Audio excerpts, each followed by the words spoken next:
Well, ladies and gentlemen, welcome to Eunice basketball tonight as the Lady Cardinals are about to take on the Loving Falcons here in the first game of basketball for the spring season.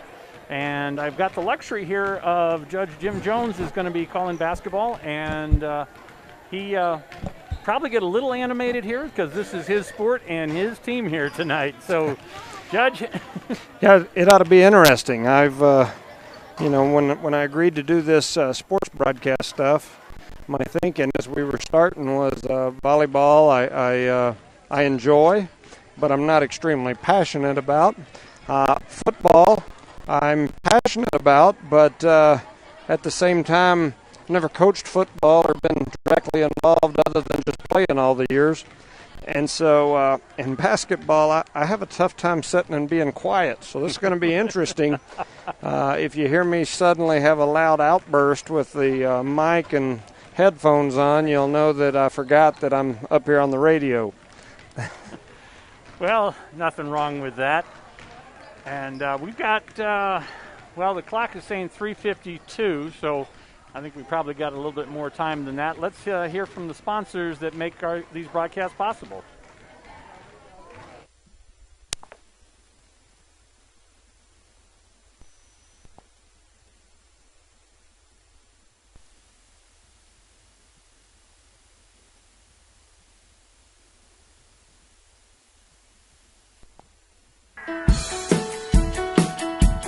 Cardinal Hardware is your complete lumber yard with reasonable prices and outstanding service. When you need hardware or lumber, think of Cardinal Hardware. When you need great accommodations that feel like home, think of Oil Patch Motel in Eunice. Cardinal Hardware and Oil Patch Motel in Eunice, another proud sponsor of all Lee County sports and academics. Parker Energy, family owned and operated since 2006. Their team is known for their hard work and dedication, big enough to meet your needs for transport, pump trucks, vacuum trucks, and disposal services. Parker Energy and their staff are huge supporters of all Lee County sports and academics. They encourage their young adults to go the extra mile, whether it's sports, grades, or just being a better you. Parker Energy Support Services, 2350 Avenue O, a proud supporter of Lee County athletics. Are you looking for a reliable and trustworthy auto shop? Check out Zia Auto Shop in Eunice. Zia Auto Shop specializes in lube and tires and accessories. They accept fleet company maintenance cards and do washing and detailing. Next time you need a dependable tire lube service for your vehicle, Zia Auto Shop has you covered. All the services you need, call 394-0298 for all your lube, tire, and accessories. That's 394-0298. Zia Auto Shop, 1800 Main Street in Eunice, proud supporters of the Eunice Cardinals and Lady Cardinals. Eunice has a friendly small-town atmosphere, great schools and churches, and a low cost of living. The entire community is very involved with all levels of sports and academics. The Eunice Department of Motor Vehicles' new office hours are Monday through Thursday, 7:30 a.m. to 4:30 p.m., and Friday, 7:30 a.m. to 10:30 a.m. No testing on Friday. Eunice, a friendly small town with a wonderful community and amenities. Eunice Public Schools is proud of their Eunice Cardinals, the Eunice community, and the staff of Eunice Schools. Eunice Public Schools has anchored itself as an integral part of the Eunice community and takes school safety very seriously. Eunice Schools have continually provided a quality education for the students of Eunice through good times and bad. The Eunice School District appreciates the Eunice community, and they're proud of their Eunice Cardinals. Eunice is on the move. Are you ready? Eunice Pump and Supply has been around for over 30 years and is excited to continue their services to the community. They take pride in their employees and their hard work and dedication, and most importantly, take pride in the youth of Lee County. Eunice Pump and Supply is a proud supporter of all Lee County athletics and academics. Eunice Pump and Supply, 1310 Avenue O in Eunice, another proud supporter of Lee County athletics. The Eunice Clinic is proud to support the Eunice Cardinals. Go Cardinals! You're the pride of Eunice. The Eunice Health Clinic offers many of the same basic services that many local physicians provide. They specialize in sick care for all ages, women's exams, physicals, health education, lab tests, and diagnostic studies. They're proud supporters of athletic and academic events. The Eunice Health Clinic is proud to back the Cardinals. Go Cards! Well, ladies and gentlemen, we're getting ready here for the second half of the JV team as the Eunice Cardinals lead 17-6, and we'll be coming back to you after the this game finishes. So sit back and enjoy the video of the JV game.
Cardinal Hardware is your complete lumber yard with reasonable prices and outstanding service. When you need hardware or lumber, think of Cardinal Hardware. When you need great accommodations that feel like home, think of Oil Patch Motel in Eunice. Cardinal Hardware and Oil Patch Motel in Eunice, another proud sponsor of all Lee County sports and academics. Are you looking for a reliable and trustworthy auto shop? Check out Zia Auto Shop in Eunice. Zia Auto Shop specializes in lube and tires and accessories. They accept fleet company maintenance cards and do washing and detailing. Next time you need a dependable tire or lube service for your vehicle, Zia Auto Shop has you covered. All the services you need, call 394-0298 for all your lube, tire, and accessories. That's 394-0298. Zia Auto Shop, 1800 Main Street in Eunice. Proud supporters of the Eunice Cardinals and Lady Cardinals. Eunice Public Schools is proud of their Eunice Cardinals, the Eunice community, and the staff of Eunice Schools. Eunice Public Schools has anchored itself as an integral part of the Eunice community and takes school safety very seriously. Eunice Schools have continually provided a quality education for the students of Eunice through good times and bad. The Eunice School District appreciates the Eunice community, and they're proud of their Eunice Cardinals. Eunice is on the move. Are you ready? Eunice has a friendly small-town atmosphere, great schools and churches, and a low cost of living. The entire community is very involved with all levels of sports and academics. The Eunice Department of Motor Vehicles' new office hours are Monday through Thursday, 7:30 a.m. to 4:30 p.m., and Friday, 7:30 a.m. to 10:30 a.m. No testing on Friday. Eunice, a friendly small town with a wonderful community and amenities. Parker Energy, family owned and operated since 2006. Their team is known for their hard work and dedication, big enough to meet your needs for transport, pump trucks, vacuum trucks, and disposal services. Parker Energy and their staff are huge supporters of all Lee County sports and academics. They encourage their young adults to go the extra mile, whether it's sports, grades, or just being a better you. Parker Energy Support Services, 2350 Avenue O, a proud supporter of Lee County athletics. Eunice Pump and Supply has been around for over 30 years and is excited to continue their services to the community. They take pride in their employees and their hard work and dedication, and most importantly, take pride in the youth of Lee County. Eunice Pump and Supply is a proud supporter of all Lee County athletics and academics. Eunice Pump and Supply, 1310 Avenue O in Eunice, another proud supporter of Lee County athletics.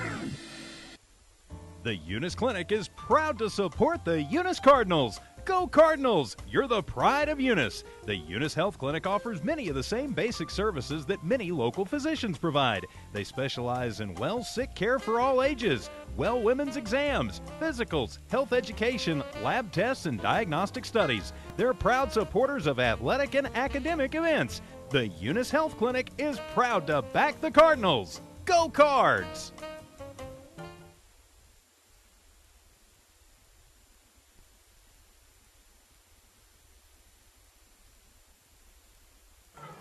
Well, ladies and gentlemen, welcome back here to the Eunice Cardinals Arena here as the Lady Cardinals are getting set to take on the Loving Falcons here in girls volleyball, we've been calling volleyball for so long, girls basketball.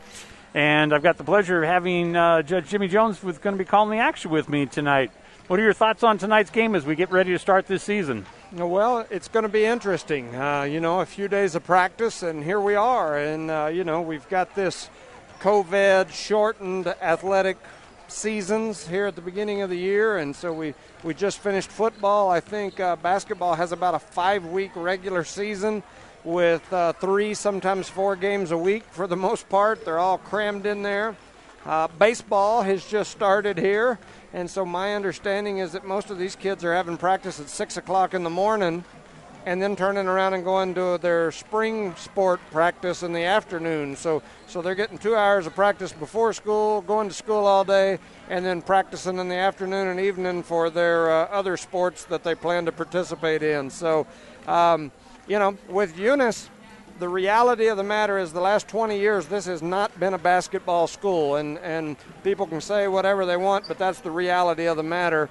And with that said, it's going to be interesting to see, without even its own season, how that pans out.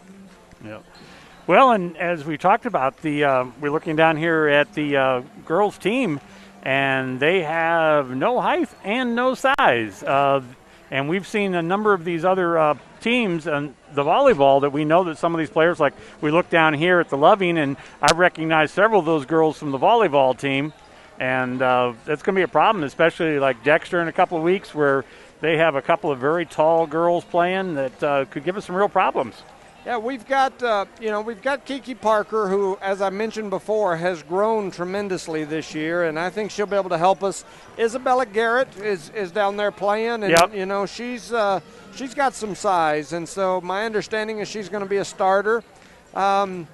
It's just going to be an interesting year. We've got a new coach. Gabe Gaetan moved from the boys program last year to the girls program this year. So you've got new coaches all the way around, boys, girls basketball. The assistants are all new. Everybody's new. So it's going to be interesting. And here's something that nobody out there wants to hear. Probably the best girls basketball player in the entire Eunice schools right now is sitting about 3 rows in front of us over to the left, and she's an 8th grader. And there is absolutely no doubt in my mind that she's a starter on this varsity team if they move her up and put her out here. But we just typically don't do that in Eunice. And so Hobbs has got 4 8th graders right now playing on their varsity on a team that only graduated a couple of kids from last year that won the state championship. They replaced kids on their varsity roster from a state championship team with 8th graders. And, man, when you mention that here in Eunice, those are fighting words. But I'm telling you, there's an 8th grader sitting right there on the end of that row that is probably the most talented basketball player in the Eunice School District right now. Well, unfortunately, we'll have to wait till next year to get her chance to see her play. I agree with you. I mean, you got to put the best players out there, and we'll see what happens. The girls eked one out last year, made it to the playoffs, went to Mescalero, and that didn't turn out exactly like we'd hoped. But, Mescalero, I think, ended up winning it all, so they've nothing to be bashful about the game up there. Yeah, Mescalero's got a great program. You and I talked about that on one of our other broadcasts. Their young lady that was their star player for them last year, she's a young lady that I've known for years and known her mama for years, and so they would come and watch all of our games during our years where we had a pretty good girls program, and they were always there. It was like it didn't matter. It seemed like wherever we went in the state, you'd look up and they'd be there in the bleachers. And so they've just been a group. They've got a group there at Mescalero now. They've got a coach that transferred in from northern New Mexico that's got a history of success. They've got a group of girls over there that eats, sleeps, breathes basketball. And, the reality of the matter is that's what it takes at this level to be successful in the game of basketball. You got to put some effort into it all year. You can't just walk out here during the season and grab a ball and think that you're going to be really good. Now, that said, there are some girls on this program that have been playing for years, and, we've got some athletes, and that a lot of times equals success. Is that number 1, number 2, number 3 in the state success? I don't know. We'll the book is yet to be written, I guess, and we'll see what happens with that. I was looking back through the last year that I was coaching this group of seniors was freshmen that year. Mm-hmm. And so some of the old pictures that we had of our varsity groups and whatnot, there's a few of these kids down here that were part of that. And so, like I said, it's going to be an interesting year. We've got some great kids. The boys program, the same thing. I mean, we'll get to see them a little bit later, but we've got some kids out there that have put in time, they've put in work. Shortened season this year. I know in some other communities around our area, they were still sneaking in the gym when things were shut down. Eunice stuck pretty strictly to the rules and said, no, you can't do that. And so I know most of these kids have not been in the gym much in the last year plus. Well, we'll see how it turns out tonight. Remember last year against Loving that, for the most part, the Hobbs girls did fairly well against Loving last year, and hopefully they'll be able to repeat that again tonight. Yeah, the Eunice girls. Yes. Yes. I wouldn't. At first, I thought you were talking about the Hobbs kids played them as well, but nope. Yeah, I think that we're going to be okay. I mean, we've got some kids that can play. We've got some kids that are aggressive. We've got some kids that are competitors. They showed that in volleyball, and so we're going to be okay. It's just going to take some. It's going to take some feeling out. Like I said, new coaching staff, new offenses, new defensive scheme, a lot of new kids. We've got those. I think there's 4 seniors out there, possibly 5.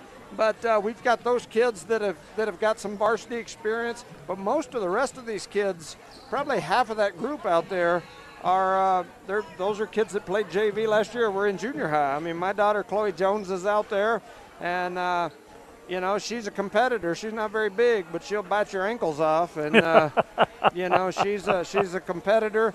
Up until last night, she wasn't sure whether she was going to get to play varsity or JV, and so they let her play a quarter of the JV game a while ago, and then he pulled her out and said save it for the varsity. So, you've got Faith Hobbs, you've got Arissa Frazier, you've got Kendra Caballero. I'm trying to think. I know I'm missing one of those. Clarissa Patron. Yes, Clarissa Patron. Those 4 kids, like I said, they played on those years that we were playing and traveling all summer and all those things. And so, of course, Kiki Parker, and there's 2 or 3 of these kids that are out there with this group that were part of the little mascot program that we started here, kind of copying what Hobbs does with their kids that run out and warm up with our team. And there's a few of those kids down there in that group that have been doing that since they were little. So anyway, I think we'll be competitive. I'm looking forward to it. I may get a little excited on this broadcast and scream something like "get down the floor" or something in the middle of the game because I'm not used to having the headset on. But at the same time, I think we'll be competitive this year. Good. Well, that's all we can hope for. Big test for the boys though coming up on Friday night.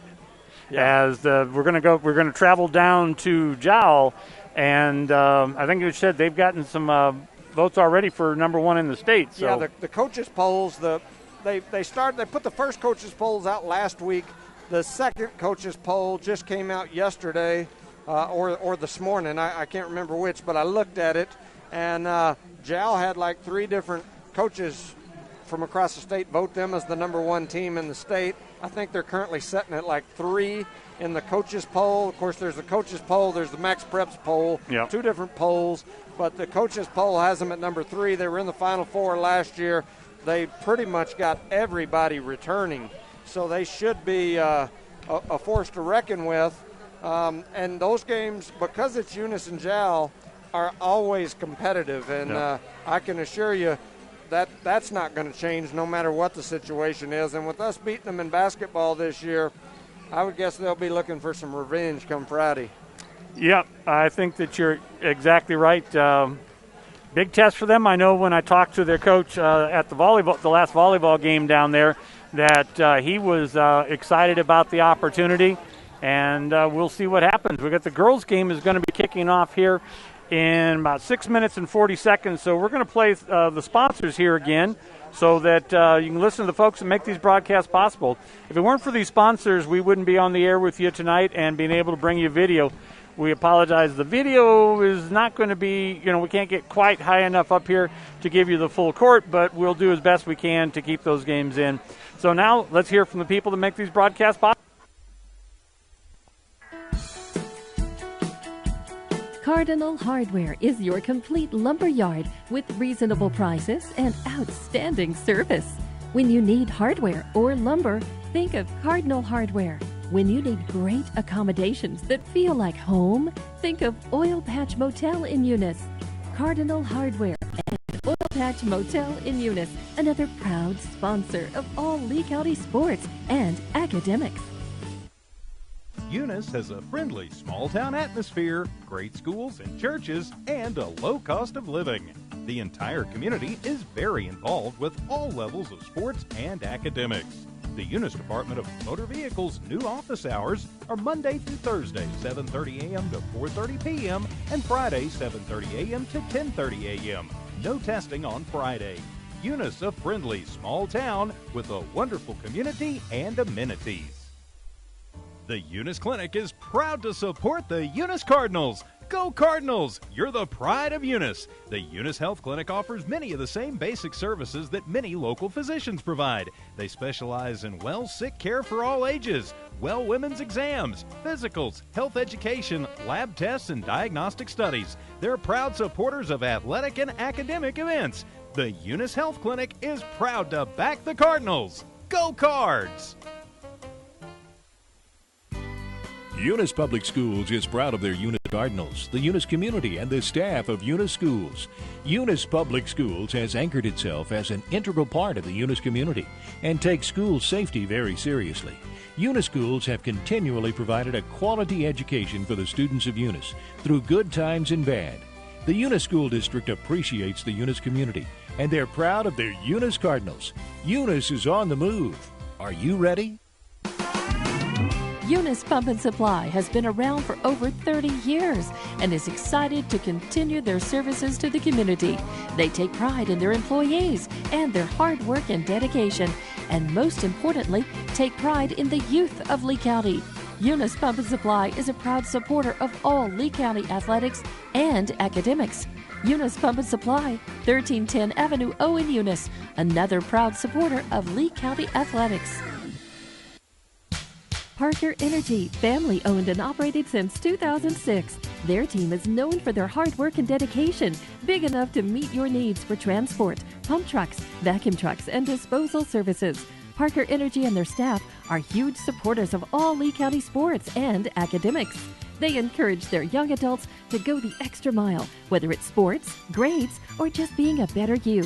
Parker Energy Support Services, 2350 Avenue O, a proud supporter of Lee County athletics. Are you looking for a reliable and trustworthy auto shop? Check out Zia Auto Shop in Eunice. Zia Auto Shop specializes in lube and tires and accessories. They accept fleet company maintenance cards and do washing and detailing. Next time you need a dependable tire or lube service for your vehicle, Zia Auto Shop has you covered. All the services you need, call 394-0298 for all your lube, tire, and accessories. That's 394-0298. Zia Auto Shop, 1800 Main Street in Eunice, proud supporters of the Eunice Cardinals and Lady Cardinals. Well, ladies and gentlemen, welcome back to our broadcast here. We're 2 minutes and about 30 seconds away from getting this game underway here. Excited to get the basketball season. It seems like we just ended volleyball last Thursday, or that my imagination. Yeah, we just finished. It hadn't been long, and here we go with basketball. Well, the girls are getting close, getting warmed up down there. We haven't got all of their numbers yet here, but we'll try and get them to you as soon as we can. As we talked about earlier, so the seniors are Clarissa Patron, Faith Hobbs, Arissa Frazier, and Kendra Caballero. So those are the four seniors that are starting off their final season here. And we do have, we've got two freshmen out there tonight, so Chloe Jones and Kara Gallegos, and a couple of juniors, only two sophomores. So Jasmine Martinez and Kiki Parker are the only two sophomores on the team. So we got a good young team and get some experience going forward here. Yeah, we just were able to get the bench to send us up pictures of the roster, so I'm writing these down, but neither team had loaded their stuff onto Max Preps, which is where we typically get our rosters for the announcing.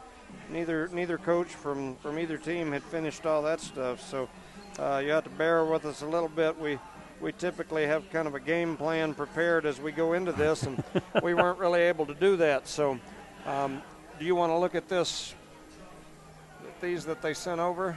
Yeah, I'll take a look at those. Okay. And while we're getting ready to go here, we've got about a minute left before we get up and running. Looks like we've got a double team of Hobbs officials here. That's not going to be a little scary because we've got Herschel and we've got the fire marshal. So between Herschel and the fire marshal, it's going to be a scary day here in Cardinal land as they're sending us the Hobbs Eagle, former Hobbs Eagle wash-ups down here to do our games. No, I'm just kidding. I like those guys, known them for years. Just got to poke a little fun at them. Maybe they'll get to listen to this later. But Anyway, I think they call the big fella there the sugar bear or something like that. I think that's what Jim Bob Marshall calls him. So shout out to the sugar bear that's going to get us started here. Playing Loving. It's going to be interesting. We've got Clarissa Patron, Arissa Frazier, Faith Hobbs, Kiki Parker, Kendra Caballero, Chloe Jones, Isabella Garrett, Maribel Lopez, Jasmine Martinez, Didi Zamora, and Ashley Castillo. Due to these new COVID restrictions and rules, they are not jumping off. So they just they start with a possession of the visitors, I guess is the way that works. It seems to be the way it worked in the last game. And then they alternate possessions the rest of the way through. So here we go. The ball's in. We got first quarter underway. Looks like we've got, if the numbers are right here, that's Haley King, that she's going to stand out at the top of the key. Looking to go over to the left there. That's Cooksley. I mean, I remember seeing her in volleyball, and she was a pretty good volleyball player. We'll see how she does with the basketball. And driving down deep. Goes up. The shot is off and no good. And the rebound is off to, well, I didn't see who the rebound is. So we got another shot up there, and that's number 20 that took that shot. And that was Sierra. And sorry, we're trying to get these numbers in here for you. So we come back. Caballero's got the ball. She's off to Patron. The ball's turned over. It's coming back down court. She stops it up, and that should have been, yes. Okay, we got the double dribble there. She stopped dribbling and picked it back up again. Yeah, so that's going to be a turnover there on the Falcons here. Eunice trails 2-0, and once, as that game got started, we quickly noticed what we had talked about in the pregame, and that is there is not much size on these Lady Cardinals, and so I think that first possession, Loving had at least 4 offensive rebounds there, and it's going to be tough down low unless we're able to stop that. Well, yeah, I mean, we can't give them that many opportunities, as you saw. So they had 4 or 5 shots down there. And so we're going to have a technical foul on Loving here to start the game. And I'm sure, based off the photo that I got from the scorer's table, I'm sure it's a numbers issue. So they had a couple of their people in the book wrong. And so they're going to start with a technical foul. And Eunice will get 2 shots in the ball out of this deal. And that's Arisha Frazier that's shooting the free throws. So Arissa Frazier steps up to the line and knocks down the first one, the senior. It's a good way to start your senior year with a made free throw. And there's her second one, and she drills it too. Yep. And so tie the score up at 2-all here. And the Cardinals will get the ball too as a result of the technical. Take it off on the sideline closest to us here.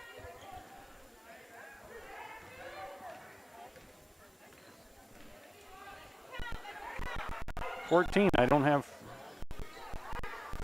And the first shot up there, and that was by Hobbs, and she misses her shot.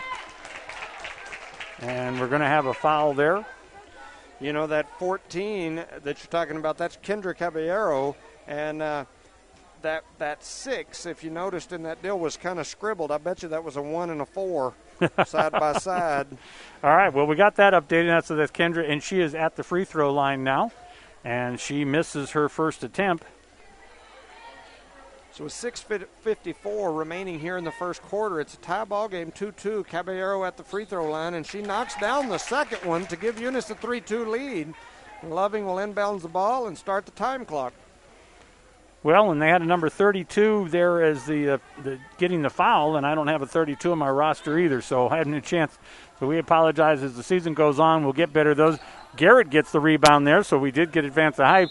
And so we got Caballero was forced out of bounds there. Yeah, that's a foul on number 20 for Loving, which is Genevieve Sierra. And so they called her for a blocking foul right there on the sideline as Caballero was trying to dribble the ball down the sideline. Now it sounds like we've got a discussion on the exact same thing. We're going to have a technical foul on Eunice now, it sounds like, because of the same thing, the numbers issue. And like I said, I thought that was going to be the way it was going to, work out, because I noticed their numbers were wrong as well. Well, and we have the same problem with our scorekeeping here. Is there's 2 team fouls on the Falcons. Oh, now he finally updated and put 2 team fouls up for the Falcons. So we've seen that. I've got a few people messaging me. I got 3 within the last few seconds telling me that the camera is not panning back and forth with the game. We apologize. We're going to try to keep up with that, but just so you know, we don't really have a camera set up for this. The way they set these up, they're widescreen lenses that were set up to set in one spot and capture the game. So we will do our best to kind of move it back and forth. I apologize. Like I said, I've had a couple of people already message me saying the camera's not moving with the game. Well, Haley King just missed both ends of those free throws there on the technical, so that helped out the Cardinals as they still have a 3-2 lead here. Bring it down the corner. That's number 32. And, again, don't have number 32, so I don't know who that is, but it looks like we're going to have a foul, shooting foul in that. See who that's going to be on. It's going to be against Eunice. Yeah, and once again, rebound. Something that we're going to have to do. We're not very big. We're tiny compared to some of these girls and some of these other teams. We're going to have to speed the game up a little bit to have any chance. If we're going to play slow ball with kids that are 6 inches taller than us, it's going to be a long day for us. So Here we go with some substitutions. Patron's going to step off. Faith Hobbs is going to step off. And in the game comes Chloe Jones, the freshman, and trying to see who else come in. It looked like Denise Rangel, number 00, also came in. Well, in the number 2, and I'm not quite sure who number 2 is because I don't have a 2 on the Eunice teams. And we got lucky there. Is that one of the JV players that came up, number 2? No, that's Arissa Frazier. She's number 2. Oh, I'm sorry. I've got to mess that up there. So that foul was on Frazier earlier. So 1 team foul on the Cardinals and 2 team fouls on the Falcons. Haley King brings the ball down. She drives up against Garrett, and so that was it because I thought Garrett had position there. And they were standing there. Yep. Rangel was able to tie that ball up, and so they called the Loving player for a travel, and Eunice will get a chance here to go down on the offensive end. And that's Rangel there. Let's bring the ball down. She brings it over there to that was Chloe Jones that took that shot. Her first 3 of her high school career. And, well, they throw that one up, and, boy, they just got a lucky rebound there. As we've seen, the rebounds, that was just their 4th rebound right there. They go back in deep. They miss the shot again. Garrett gets it this time. She gets it out, and that's going to go out to Risha Frazier. Frazier brings it down on the right-hand side. She gets in deep. She comes over Caballero. Caballero goes to Rangel. Rangel's three-pointer is up and no good. And rebound is off to the Falcons. And we just had somebody that looked like McDonald that's Cooksley just threw one of our players down there. And the young lady from Loving had the rebound, and Arissa Frazier reached in there and grabbed it. And unfortunately for Frazier, she was much stronger, so she just slung her down. So it's now 3-3 with 5:06 remaining here in quarter number 1. Yeah, she just kind of threw her away like a fly on a ball. They drive down deep and miss it, and Garrett gets the rebound again. So Garrett's out there to Chloe Jones, who goes to Caballero. Rangel at the top of the key, back over to Jones, and over to Hobbs, and Hobbs' shot is up and no good. Rebound back off to the Cardinals. Caballero goes up for a 3 and misses it, and that Frazier underneath gets the rebound, but she's kind of blocked from behind there, and the ball goes over to the Falcons. Falcons at the top of the key, looking over the sides of King. She's shot a lot, but has not made anything yet tonight, so driving in deep. They jump out again, the 20, and her shot is partially blocked, and Rangel's got the ball. She's going down for the breakaway on the layup and misses the layup. Yeah, I think Jones there with her first block of the year. That's going to be an unusual thing to see there. I think it was Olive about 4-2, but she was able to reach up and get the block there, right there. Yeah. Well, she stayed on her person. Here's Cooksley. Cooksley goes in deep underneath, and they don't get it. And so the rebound there is off to 32, which is, I don't have 32. I don't know her name, but we know that's in. And so Hobbs gets that rebound. Great rebound there. She goes out to Caballero. Caballero across the half court. Caballero shoots off, goes to Chloe Jones, but the ball is hit out of bounds. And I think that's... ball's going to be out of bounds off Loving. It is going to go back to Eunice here. Give a shout out to Marty Rodriguez, J. Lou Rodriguez. I know you guys are out there listening. I gave your daughter Marty a shout out earlier. Shout out saying that she was probably the best young lady in girls basketball right now in the Eunice school. So here goes Eunice with the ball, 3:30 remaining in the first quarter. Frazier's shot from the three-point range is up, and the rebound is off to the Falcons. And this is not going to go well if all we're getting is one shot at a time. And that was a great defensive there on Rangel to get that ball. I mean, the ball goes out of bounds still to the Falcons, but great defensive there on Rangel. We seem to be settling for shooting threes right now, and I don't, I'm not sure that's going to be our cup of tea. Well, then we got the three-pointer there, and that is by Faith McDonald. She gets that three-pointer, and it's now 6-3 in favor of the Falcons. Rangel brings the call down to Caballero. Back to Caballero. Caballero comes over to Jones. Jones back to Rangel at the top. Over to Caballero. Down to Frazier in the corner. Frazier looks to drive. Her ball is up. I'm not sure if that was a shot or a pass, but it goes off to the Falcons. Yeah, so another one of those one-and-done situations. We just don't have any height down low to get those rebounds.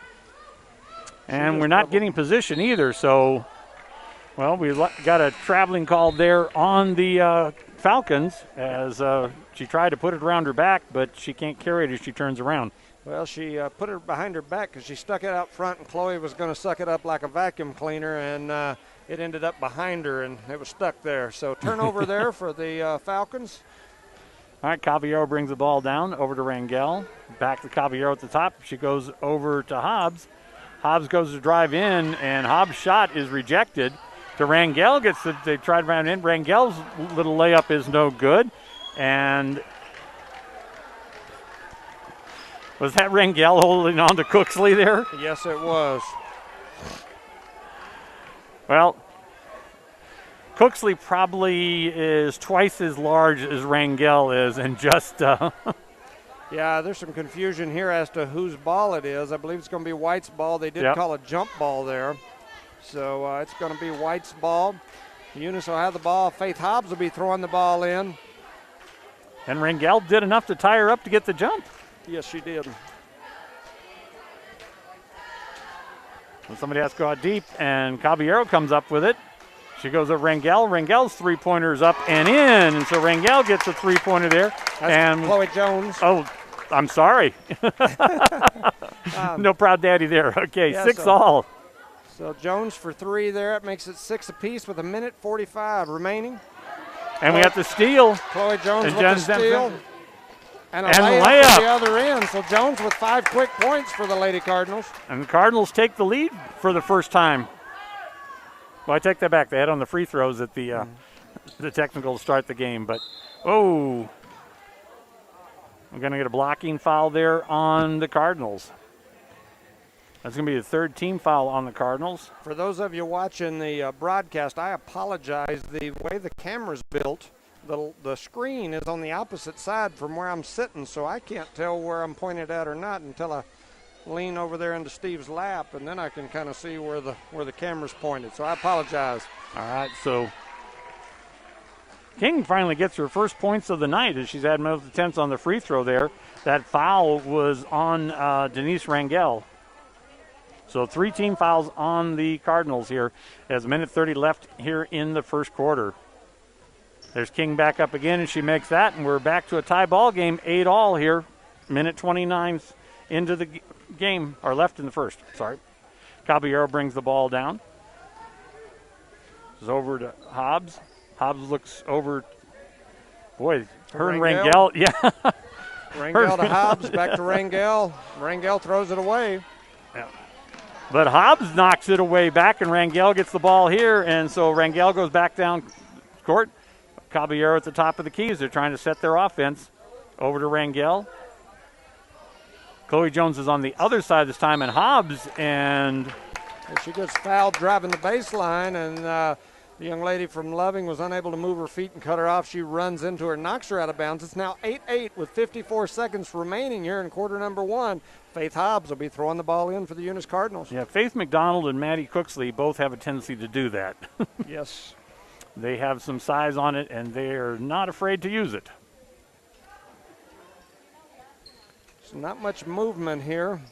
All right, so the ball is into Rangel. She comes to to Jones. Jones goes over to Caballero, back to Jones, to Rangel. Caballero throws up a three-pointer, and it is no good, but Garrett gets the rebound, but it has it stripped away, and then Caballero gets that ball back as she comes out to Jones. Hobbs over there. Hobbs in the corner for a three, and her shot is long and no good, so 28 seconds left. We got a 8-all game here.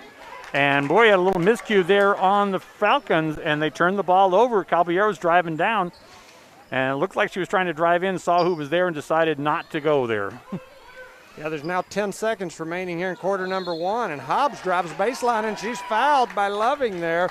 Exact same play, mirror image of what happened the last time down. I think that's the third, that's either the second or third foul there on Faith McDonald's. That's third foul on her. That would put her in trouble here to start this first. That would be really good for us because they've got two young ladies that are just much larger than anyone on our team. So if we could get them in foul trouble, it would sure be helpful. Well, that's got to be at least the second foul on McDonald. I think they're saying only a second. I thought that was the third, but still. And boy, I thought she had enough of that ball to tie it up. I thought we should have gotten another jump there. And the ball gets out and no good. And so as we end the first quarter of play here, it is 8-8, all tied up as the Cardinals are doing an amazing job considering they're getting one or two shots at each possession to get this game going. I mean, right now, three fouls on the Cardinals, and nobody has more than one, and 4 fouls on the Falcons, and Faith McDonald has 2. In fact, I think she got both of hers on those last 2 times down the court. Yeah, so we were able to survive that first quarter and keep the game fairly close, and at the same time get some of their bigs in trouble with foul trouble. So, as a whole, that's a pretty good quarter for the Eunice Lady Cardinals, and so, I guess we'll see how we proceed here in the second quarter, but we've got to attack those big folks that they've got on their team and try to get them in foul trouble. That would be huge for us. Yeah, McDonald will be the one to focus on now because she's already got 2 fouls and we're just down in the first quarter. So she has some position in that, but she doesn't have a lot of mobility. Right, so it's easy when you have somebody like that. It's easier to get them in trouble because they can't get out of the way. Yeah. So, and then on the offensive end, it seems like we're gonna run that 5 out. It looks like, and stay out wide and work the ball around the outside and try to catch their defense rotating, and then either attack off the dribble or look for that outside open shot.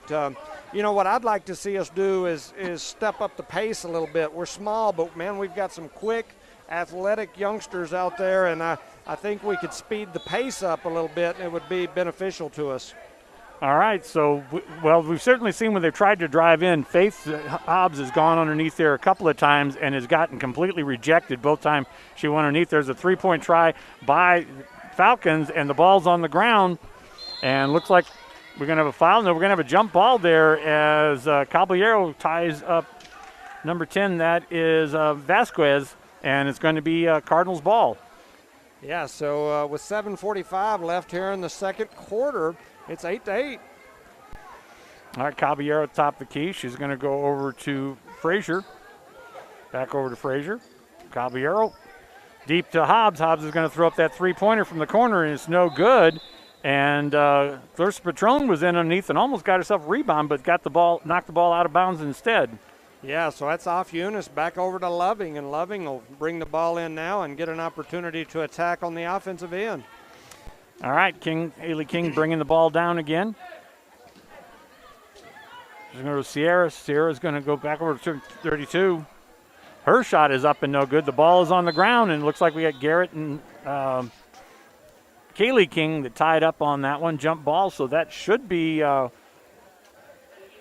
I thought that should be white ball, but okay. All right.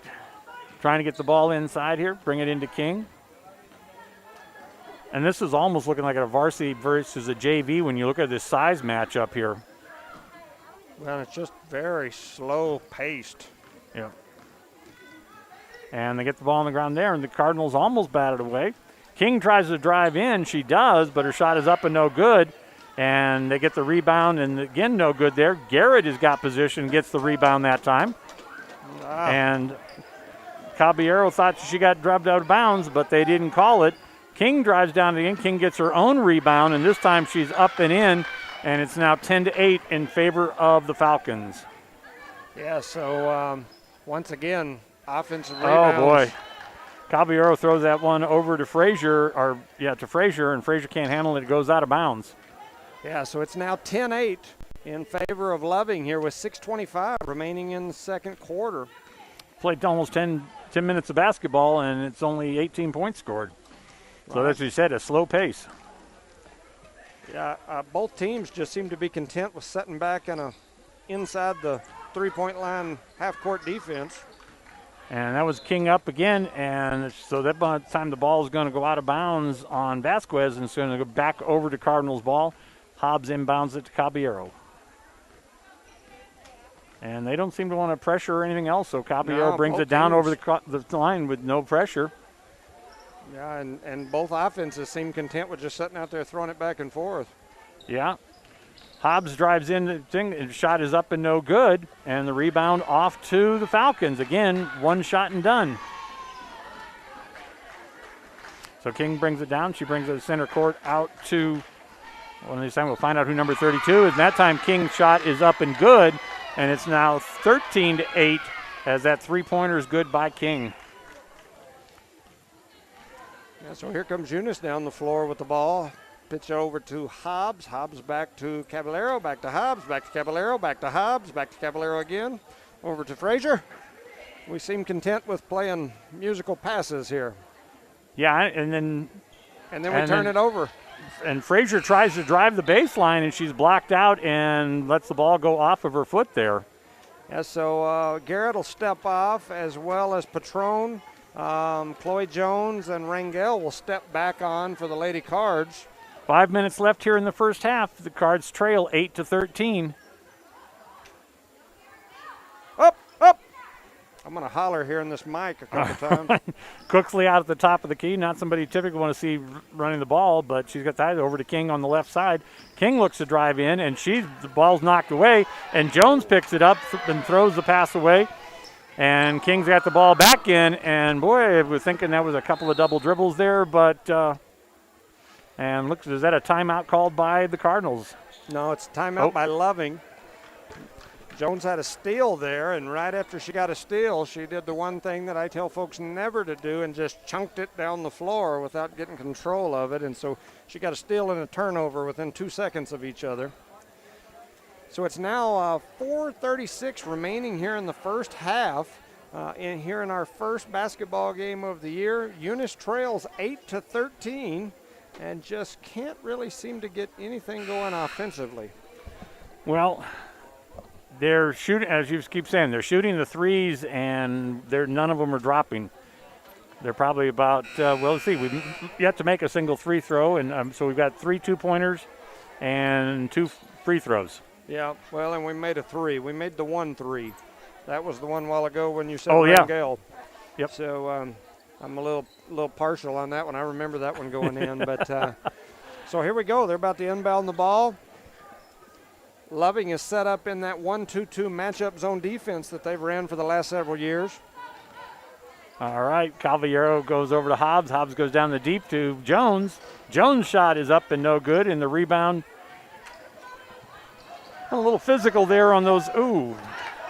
Frazier and Hobbs get in there, and Hobbs tries to go up and no, and Hobbs comes down with her own rebound, and falling down gets it over to Jones. Jones' shot is up and no good.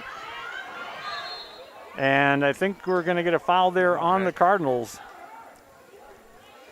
Is it going to be Jones on a blocking foul there? I would guess so.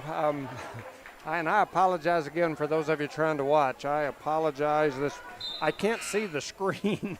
So I can't tell. Maybe at half we'll switch. Yeah, we'll switch, give you a better angle there, see if we try and do a better job here. It would help if we were up a little higher and we wouldn't need to do this, but we'll make an adjustment at halftime and try and bring you a better broadcast here. All right, so King's got the ball. She's crossed the timeline.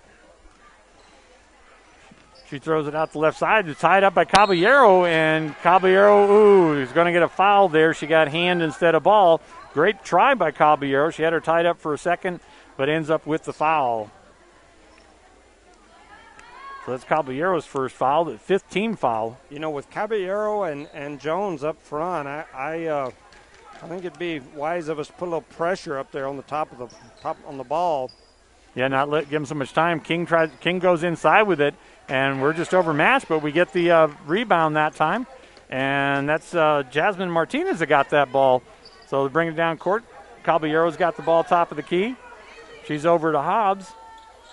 Caballero throws up a three-pointer, and it is no good. And rebound is off to Falcons. And Cooksley brings the ball all the way down court. There we go. And that is going to be a charge on Cooksley. I was saying, man, how could they not call that? Yeah, Faith Hobbs got to the spot, and she had been standing there for 3-4 seconds when she got run over. So that's Cooksley. I don't know. Is that 2 on her now? That's actually her first? Cooksley's first foul there. Okay. So Hobbs needs a break after that. She got run over, and she'll take it easy and go over to the sideline. I was trying to look and see who came in for her. Looks like maybe Frazier returned, or was she Frazier. Yeah, Frazier's back in the game. Okay. All right, so Rangel over to Caballero, back to Rangel. Caballero throws it in deep into Frazier, and the ball is knocked away, and that should still be Cardinals' ball. Yep, it is still Cardinal white ball he's calling. So the Cardinals are trying to figure out who to go take it out there. Because King was a little over Patron's back there on that last one. So Martinez brings it out. Martinez over to Rangel. Rangel goes over to Jones. Caballero drives down in, and her shot is up and no good. And she almost threw it over the backstop. Backward. It's a double. Oh. She can't throw the ball. She can't throw the ball and go pick it up and dribble it. King goes across. Goes out to Montoya. Montoya comes back over to Kaylee King. Back to Montoya. And that's to Cooksley at the top of the key. Cooksley over to King. And they're not even really trying. They're trying to wait till they get somebody inside here. Montoya with the ball now setting back. And why she didn't even stand. Vasquez is sitting there and didn't do anything. And finally throws it up and misses her shot. And the rebound is off to Frazier. So about 2 minutes went by, and it didn't seem like anything happened there. So Rangel, Caballero's top of the key, back over to Rangel. Rangel throws up a three-pointer, and it is no good, and the rebound is off to Cooksley. And I forgot to turn the thing again. We'll switch at halftime and see if that doesn't make it a little better here. Okay, Cooksley's going to shoot up a three-pointer, and it is no good. And Frazier tries to get it, and it goes off her hands, and so it's going to stay Falcons ball down underneath the basket. Yeah, so with 1:40 here remaining in the half, Eunice trails by 5, 8-13. All right, bring it into Cooksley. They didn't even try to do anything there. She just takes her spot, and everybody moves out of the way. So top of the key, they're trying to drive, and they turn the ball over as Frazier gets it and gets it stolen right back again. Rangel's over there, back over to Frazier. Frazier comes down to Jones. Jones is driving down in, and Frazier's shot is blocked, and they're actually going to say she was fouled, so they did not have position. And so Jones is going to go to the line here to shoot 2. Yeah, she attacked the basket there, and the young lady jumped up and tried to volleyball spike her forehead into the hardwood, and fortunately for the Cardinals, they called a foul. So Jones will go to the free throw line, first time in her high school career, and she misses it off the front of the rim. Yeah, she should get some better coaching at home to help with these free throw shots. We'll just beat her and tie her up in the shed tomorrow, and that'll be a good lesson. I think Dad's doing a pretty good job, and she makes the second one there, and so that's the first point for the Cardinals, and almost since this quarter. All right, 13-9, and they turn the ball over there as Frazier gets a good shot, and that's a Rangel. Rangel going out deep. She has Jones open, doesn't notice it, but she drives down and does not get the layup. Boy, we got 3 people on the ground there. Now Frazier comes away with the ball. Frazier to Jones. Jones' shot out there from the top of the key, and she makes it for 2 points. It's 13-11 now. Less than 1 minute left to play here in the half. They bring it down to Cooksley. Cooksley turns the ball over, and Frazier comes up with it, driving down the court. Yeah, this is what I expected. And Cooksley gets the ball knocked This is away. what I expected to see from the Lady Cardinals. I think that they're quick and they're fast. They're not very big, and this slow-down half-court game that they're trying to play is not their deal. Right now we've got some transition game going, and this is going to fit well for us. So Hobbs is trying to inbound the ball, trying to get it over to Garrett. Goes over to Jones. Jones drives and throws it up, and it looks like Jones is going to be fouled. And that's going to be on Cooksley, which will be her second one. So now we do have 2 fouls on Cooksley. Yeah, so that makes it 11-13 with 39 seconds remaining in the half. Jones will return to the free throw line. I think Jones has 6 points now? 6 of the 11 points. She has 7 of the 11 points. So she sinks that first free throw. She's got 8, now 9. So of 12 points, she's got 9. Yeah.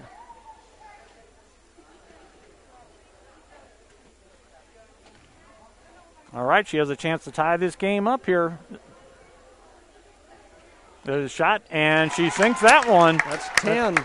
So 13 points, and we got a tie game here with 37 seconds left in the half. They've tied up Cook. She's back on the other side. Now they bring it back down. She drives her. Oh. Well, I'm not sure how that goes, but that's right there. Cooksley gets it, and Garrett gets it. Almost throws it away herself. She comes out to Hobbs. 21 seconds left. They're coming down. Hobbs has got Jones over in the corner. Jones is going to put up a three. It is no good. The rebound is off to Frazier. Frazier tries to go into Garrett. It's knocked away, and looks like red ball there. And Cooksley's got it's going to bring it down. 4 seconds. Cooksley throws the ball up. And it is no good. And so the Cardinals, we still got 1.1 seconds left here. This is not over yet. Yeah, so 1.1 seconds remaining in the half. It's a tie ball game, 13-13. All right. See if Gaetan's put in his full court 1 second play yet. Well, they're finally, the Eunice, or Falcons finally came up in their set, and Caballero tries to, but she's tied up and not making it. So we're going to go to halftime with the score tied 13-all. And Joy Jones has been a force there, 10 points out of the 13. Yeah, I don't she came alive there a little bit, especially there at the end, but she picked up a three-pointer, 3 free throws, and 2 two-point baskets. So that's 10 points for Chloe Jones here in her first high school half. So not a bad deal for the young Jones lady. Well, the only other points are scored on free throws, 2 by Arissa Frazier and 1 by Kendra Caballero. I believe that's correct. So nobody else has made a basket from the field for the Cardinals. It's not a good sign. No, but it's, like I said, I think on just a few days practice, most of these volleyball girls, from what I understand, they were not practicing basketball. You know, the JV kids that were done last week started last week. But most of these varsity kids were varsity volleyball kids, and so most of them didn't get to practice until this week. So it's going to be an interesting transition between sports, and but at the same time, I mean, if you'd have told me at the beginning of the game, 13-13 at halftime, I think we'd have took it. Yeah, I guess it. All right, well, let's hear from the sponsors that make our broadcast possible. Cardinal Hardware is your complete lumber yard with reasonable prices and outstanding service. When you need hardware or lumber, think of Cardinal Hardware. When you need great accommodations that feel like home, think of Oil Patch Motel in Eunice. Cardinal Hardware and Oil Patch Motel in Eunice, another proud sponsor of all Lee County sports and academics. The Eunice Clinic is proud to support the Eunice Cardinals. Go Cardinals! You're the pride of Eunice. The Eunice Health Clinic offers many of the same basic services that many local physicians provide. They specialize in sick care for all ages, women's exams, physicals, health education, lab tests, and diagnostic studies. They're proud supporters of athletic and academic events. The Eunice Health Clinic is proud to back the Cardinals. Go Cards! Are you looking for a reliable and trustworthy auto shop? Check out Zia Auto Shop in Eunice. Zia Auto Shop specializes in lube and tires and accessories. They accept fleet company maintenance cards and do washing and detailing. Next time you need a dependable tire or lube service for your vehicle, Zia Auto Shop has you covered. All the services you need, call 394-0298 for all your lube, tire, and accessories. That's 394-0298. Zia Auto Shop, 1800 Main Street in Eunice, proud supporters of the Eunice Cardinals and Lady Cardinals. Eunice Public Schools is proud of their Eunice Cardinals, the Eunice community, and the staff. Well, I got to tell you, this video right now with me moving the camera around, that's probably looking a little sickly down there. Yeah. Yeah, you're probably right. It's your stuff here. No, that's his. Oh, is that? Oh, I was going to steal his. I got mine in my pocket, but thank you. He'd be calling to report a theft here in a minute. Which court am I in? 3? You're in 3, yeah.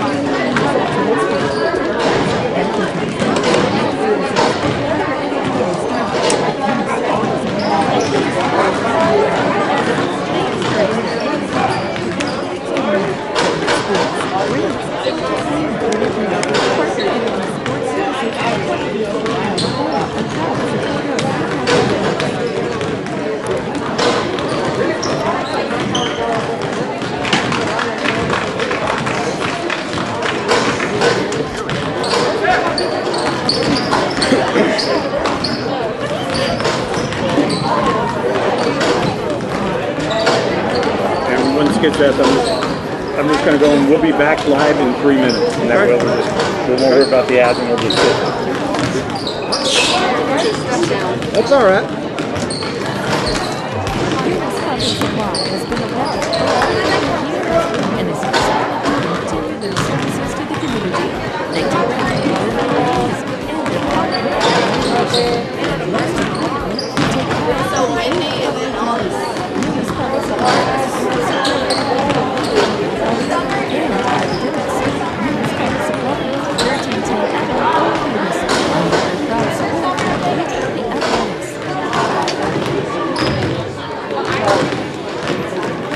We're going to take a short break here. We got 5:56 left here before the second half begins.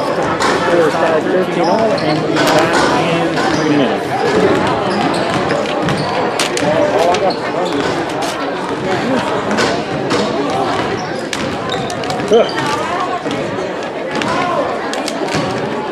Yeah, I like this better with the radio when I can just send it back to the studio, and yeah, we're kind of tied here.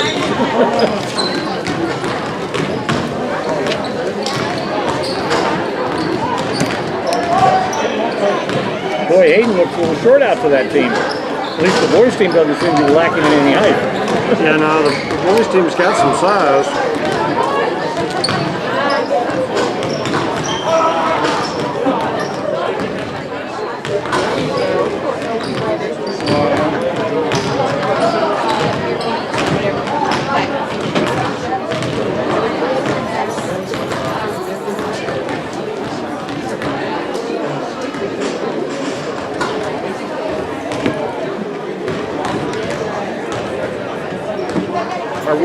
Are we doing commercials or just? No, I just told him we'd be back okay. in. Yeah, I just be back live in 3 minutes. No problem. Sorry, I thought I told you. Yeah, you did say be back in 3 minutes. I just didn't know if we were commercial.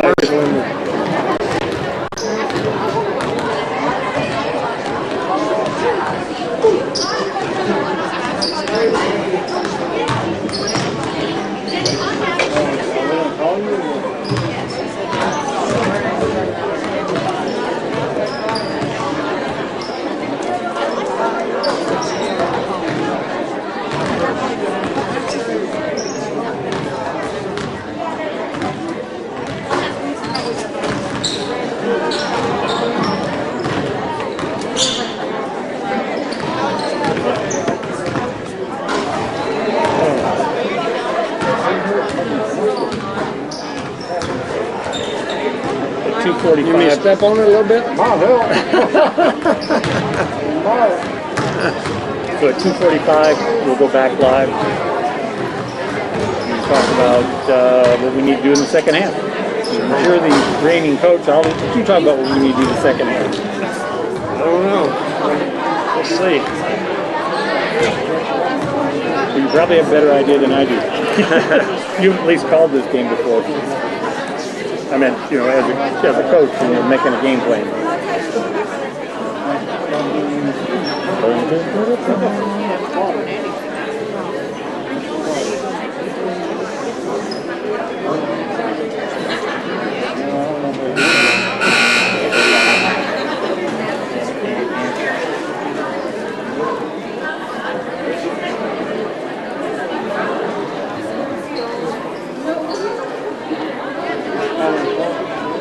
One thing that, all right, we're back here live at the Eunice Cardinals game is side 13-all here as we're getting ready to start the second half. And in the first half, the only player to make the shot from the field was Chloe Jones, and she scored 10 points there in the first half. And the biggest problem is we're getting one shot and done. What do we need to do differently in the second half, Judge? You know, I think we've got to pick up the pace a little bit. You know, we're not very big. We don't have any size, and for us to be trying to play half-court basketball and set back in a zone and not put any pressure on the ball, I think it's going to hurt us. So we're going to have to pick up the pace a little bit. We've got some tremendously athletic, quick kids out there. With a team this small and quick and athletic, you've got to make it an ugly scramble game. Pick up the pace. We ought to be full-court pressing, in my opinion. I was just going to ask you, with the size, the speed, is the best way to go? That's my thought. And so I would pick up the pace and, you know, try to push it a little bit. Looks like we've mixed up our starting lineup for this half here. Looks like Chloe Jones has weaseled her way into a position here with the starting five here to start this second half. I guess that's what happens when you get 10 first half points. And you're the only one to make a shot from the field. So she'll be happy. You know, her sister was a multiple-time All-State ball player and an 8th grader that led our district in scoring, and so sometimes I think she feels a little overshadowed by that. She gets a little nervous out here, so I'm just glad to see her have a pretty good first half. All right, start the game up. We're going to have Hobbs, Caballero, Frazier, Jones, and Rangel. And in case you didn't see it at home, we got a good close-up there of Hayden Dean. He's a handsome young man, and he's getting ready to start after this game.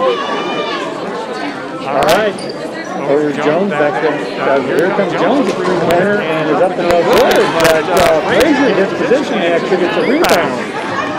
So Frazier did a good job there having position. Frazier shoots up a three-pointer. It is no good off top of the rim. And ball off to the Falcons. It's going to be number 23. Montoya bringing the ball down court. She goes over. Ball is stolen away by Jones. Jones tries to throw it to her feet, and they got Caballero gets it. And so we have two turnovers closely there. Now they got him guarded down deep. And we're bringing some of that pressure, Judge. Yeah, that's what I think we need. We need to push the pace. This standing back that we're doing right here in this little half-court defense, I think will get us beat. Montoya brings the ball in, goes, the shot is no good, and Hobbs gets the rebound. As she's being chased down, she's being guarded from the sideline here, and that ball is knocked out of bounds there as Montoya tried to get it. They had Frazier tied up against the sideline, but she got off the other girl's hand, so good for her. All right, Caballero brings it in. She goes over to Frazier deep. Back to Caballero. Back to Frazier in the corner. Caballero, Frazier looks to drive the line and kind of pushed away there now over to Hobbs. Rangel brings it in there, and Rangel lets the ball get away from her, and we have another turnover. Yeah, so here comes the pressure. So Gabe was thinking about it. This is where I think our bread and butter ought to be right here. Well, certainly if you can, if they can handle the ball, well, there comes on Cookley, and Cookley's just going to bring it down, and Montoya comes in deep, and yeah, Montoya, and the rebound is off to Hobbs. Hobbs gets over Rangel. I'm sorry, that's Jones. Jones over to next to Rangel, to Caballero.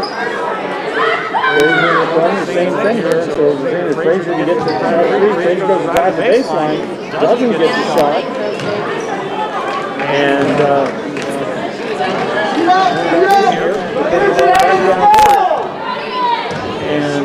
so King has got the ball. They bring it back to King. She tries to go, and she goes to Cooksley. Cooksley throws the ball up and doesn't get it. And that ball is between Frazier and Frazier brings it all the way down court. She comes over to Jones. Jones to Rangel. Back over to Hobbs in the corner. And he throws this to Caballero in the center. Caballero tries to go up. And Caballero is fouled. And that foul is going to be on number 32, which I still don't have a number for. That's the second foul on her, though, in this game. It is first team foul of the half. And Caballero makes the front throw, and for first lead quite a while, 14-13 in favor of the Cardinals. Yeah, so Eunice takes the lead here on the senior Caballero's free throw. Let's see if she can knock down this second one. She does. And here comes the pressure. Caballero calling for him to scoot up a little bit. You see, and that time there, She walked. yeah, Frazier made a great attempt there, and they definitely let it go. Now it goes down the corner. They shoot the ball up and no good, and Frazier comes down with a rebound. Frazier brings the ball over down the court. And she slows it up, gets blocked out there. Caballero got to bring it back. Frazier throws the ball up and it's no good. Cooksley gets the rebound. Cooksley back in the game, and levels out the center there. All right, King at the top of the key. King throws it over to Montero. Jones, they get away. Jones steals the ball away. Jones goes down the left, doesn't get it. Caballero's right behind her. Caballero falls up and makes the basket. Push him, push him, push him! And the pressure is trying to show the attacking her. And they show the Cooksley gets that one. So 17-15 in the third quarter. We just need to keep that going. You're going to give up some easy baskets when you're pressing. It's going to happen. You just have to understand that's going to come and keep pressing. If you get more turnovers, then you just keep it going. And Jones throws the ball over, and the rebound is to Jones. She gets it over to Hobbs. Hobbs throws the ball out to Caballero. Caballero's got it. Caballero brings that. Caballero's got 4 points there. 6 points this half because she's got the free throws too. And the ball is knocked away as Rangel comes in behind Cooksley and knocks that ball away. Well, it looks like you have the right call here. Yeah, nice run here. We've been able to speed the pace up, and that speed is the difference. We've got some quick, athletic young ladies, and by speeding the pace of the game up, we've completely transitioned the way the game looked. And I mean, this kind of ugly, scramble, fast-paced game is what these young ladies right here need to do. Because Okay, it's brought in a bunch of players. Looks like so Parker's in the game now, and Jasmine Martinez is number 23, and that young lady, she can run and she can play some defense. all right. So Jones goes at the front. Front side is up and no good. They got Cooksley tied up, and that is definitely going to be a foul. I don't know who the foul is going to be on there. Yeah, so we've had a substitution, a mass substitution here. We've got a number of different folks on the floor.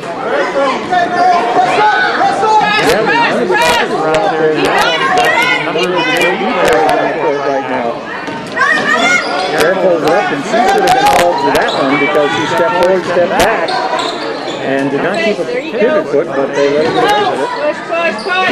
And throw over the King. Get on her!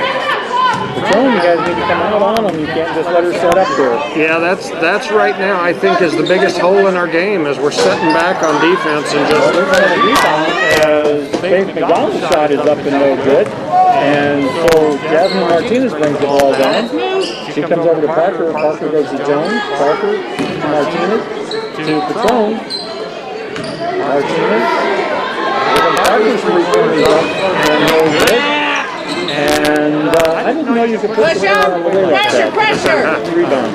Yeah, so it's now 18-15 in favor of the Cardinals. And we put the pass. Yeah, 19-15.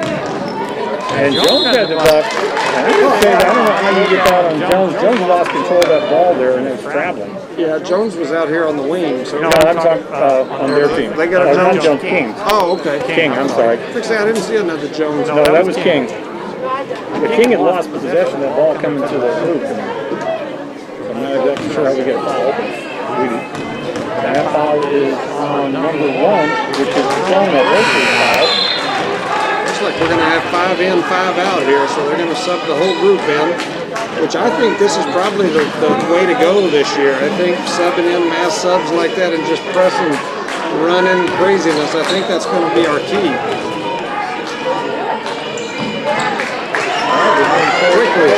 That's what the problem is.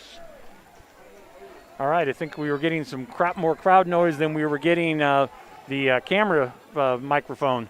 Oh, wow. Yeah, that may be what's happening. We've got the cable now strung across, so. All right, the ball comes down, and it's going to be okay. I thought McDonald had that ball, but they're going. They called it out on Hobbs, so that'll be a turnover. It's now 19-17. Loving has the ball. Where's our wing over there? Got to get up. And come down to Cooksley. Cooksley drives, and her shot is up and no good. And Caballero comes away with the rebound. Caballero driving down the court here. Caballero pulls it up. Well, she does pull it up, and then she goes over to Rangel. Rangel's shot is up and no good. The rebound off to King on the Falcons. All right, so King brings the ball up, and looks like we're going to have a foul there on. We're going to have a foul on the Cardinals, and boy, Gaitan is not happy about that.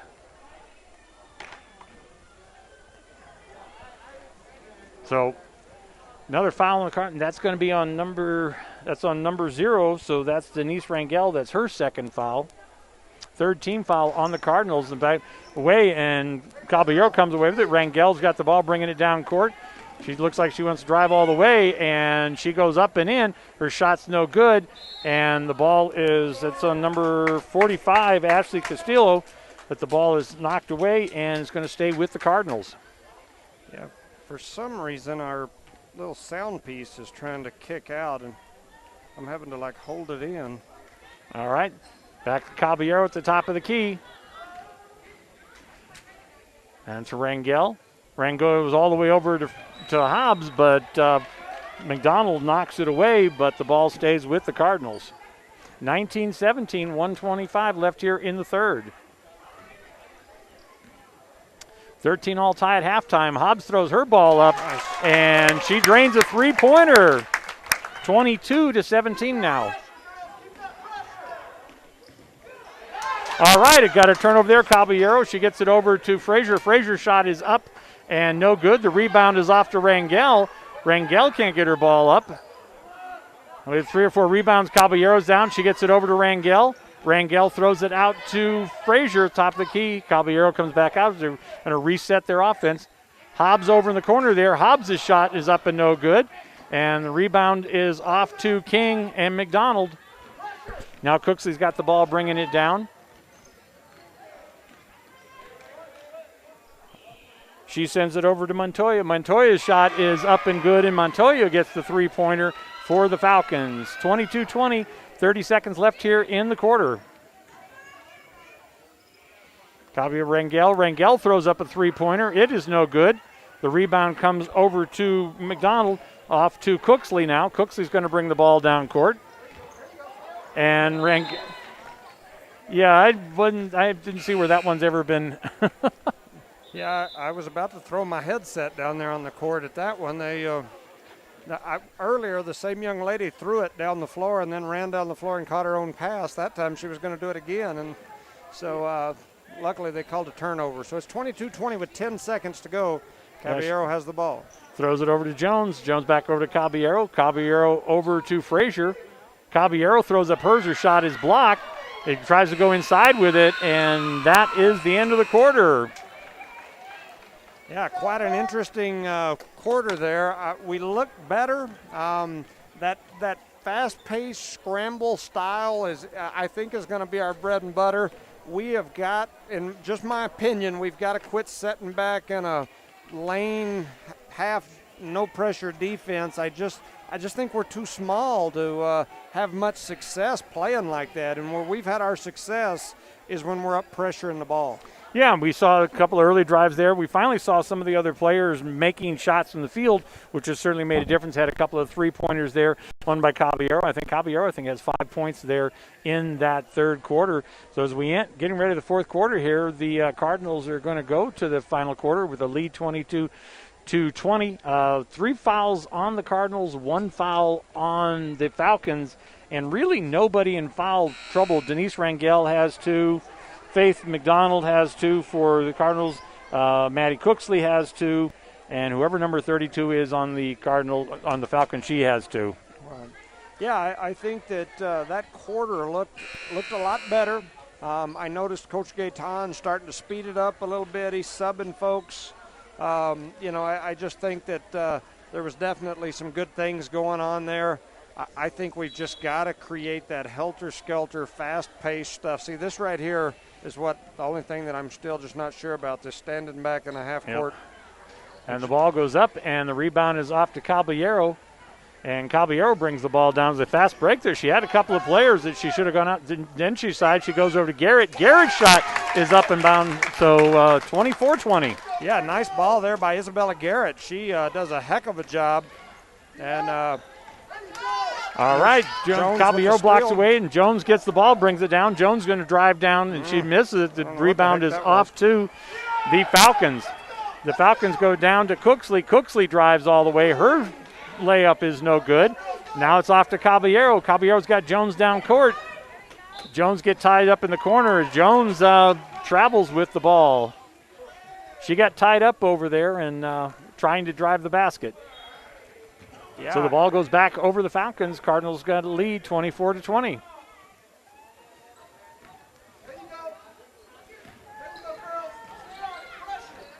And Caballero, that was Hobbs there on Frazier. Going to bring to King. King goes down to Garrett, drives over Garrett's head, and makes the basket. 24-22. Yeah, I think we're doing the right thing. I don't think we get out of that, and I hope he doesn't get scared and get out of this stuff. But I think we need to keep doing what we're doing right here. This is our game. Hobbs for 3 over in the corner. Nothing. That the rebound comes off to the Cardinals again, off to the Falcons. Falcons are going to bring the ball down court to King. Yeah, see, this right here, I'd like to see us pressure the ball. Get up there and pressure the ball. All right, Garrett comes out, and she partially blocks that shot. So Garrett gets a block there on number 32.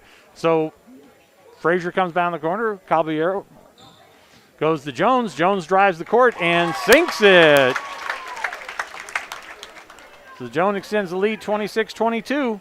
And they got turnover to Jones, and Caballero tied up. She gives over to Caballero. Caballero's shot is up and in as that full court press and turned another turnover. Loving wants to think about it. They call a timeout here. It's now, 28-22 with 6:09 remaining in the game. Eunice is on a run here with the pressure and the helter-skelter defense that we talked about. Yeah, so Jones forces it, gets the ball, and smartly throws over to Caballero, who's wide open, and they convert that quick turnover into another 2 points. Those two play very similar styles. They've both got very quick hands. They make some things happen. They're quick-footed, great hand-eye coordination. I think on the top of a press, those two right there can create some havoc for folks. And if our second level, the next thing that we're going to have to work on is to get that second level to start anticipating that pass and start getting in those passing lanes. Yep. And then our very back person, we've got to rotate them up a little bit and not just put them back standing under the basket. So here we go, 6:09 remaining in the game. The Loving Falcons are going to have the ball in under our basket. Don't know how many, it looked like we had like 7 Cardinals in there for a second there. All right. So Caballero stays in, Jones stays in, Rangel is in, Patron is in, and Martinez is in. And once again, that's that pressure. We're making them play at a faster pace than they're comfortable playing, so they throw the ball out of bounds, turns it over. Eunice will get the ball back here. So that's 3 straight turnovers for the Falcons as that press is really starting to cause them problems. 6-point lead here, 5:54 left in the game. All right, over to Patron. Patron looks in the corner there to Martinez. Martinez goes over. That's Rangel, throws her shot up. It's so good. But Rangel's there and finally gets the rebound. Patron goes over. Back to Rangel. Rangel over to Martinez. Back to Rangel to Jones. To Rangel, top of the key. Back over to Martinez as they're trying to – it's funny seeing Caballero trying to get position in there. And Jones gets the ball and throws it up, and it's no good. But the rebound is off to Cooksley. And number 32 brings it down, and that ball is stolen by Martinez, who has a breakaway for a layup, and she puts it up and in. Jasmine Martinez with a great steal layup. We talked about that when she subbed in a while ago. She's a great defensive player. All right, Cooksley for a three-pointer in the corner. She's wide open there, and nothing. The ball's in front. And the Cardinals are going to get that ball, and that's going to be a jump ball there. I think that, when you tackle Patron, I'm not sure that that's a jump, but okay. Yeah, it looked to me like we got hacked there, but it's jump ball. Fortunately for us, it's in favor of us. So it's now 30-22 with under 5 minutes to go. All right, Patron's going to bring the ball down court this time. She and Caballero standing at the top there. Bring it into Martinez. Martinez looks around. She goes to Rangel. Rangel's shot is up and no good, and that ball is off to Cooksley. And Cooksley gets tied up by Jones. I mean, that is a mismatch there on an epic scale. Yeah, I think Chloe's about 4'5", maybe 65, 70 pounds, and the other young lady's about 6 foot and quite my a bit weight more. Yeah, yeah. Chloe was able to get in there and tie her up. All right, so it forces another one here. I bring it down to Jones inbound, and that should have been a turnover there too. Yep. The girl brings the ball up, comes on top of her head, takes a step, and we have no call. Oh, well. All right, Cardinals got to play with it. As King throws her ball down, it's no good. Ball comes back out to King. Jones is guarding her. King goes back, and she goes over to Cooksley. Cooksley for a three-pointer, and Cooksley makes the three-pointer. 32-25 now, 4:17 left in the game. Yep. For some reason in our half-court defense, we seem content with just sitting back there and Jones throws up a three-pointer. It's no good. Cooksley gets the rebound. Hobbs is going to be on Martinez there. Montoya over to King. King brings the ball across court. She goes over to Sierra. Sierra tries to drive in, and she gets tied up. And the balls go Caballero. Caballero gets it to Hobbs or to Frazier. And Frazier gets the ball tied up, but she gets over to Rangel, and we got a lucky one that time. So I guess that was payback. Yeah. To Caballero, over to Jones. Jones top the key. She goes over to Hobbs in the corner. Hobbs looking to drive past. Okay, well, I thought she got hooked there by Cooksley, but they're going to say it's a turnover there on Hobbs as she tries to drive the baseline. 3:33 left, 30-25.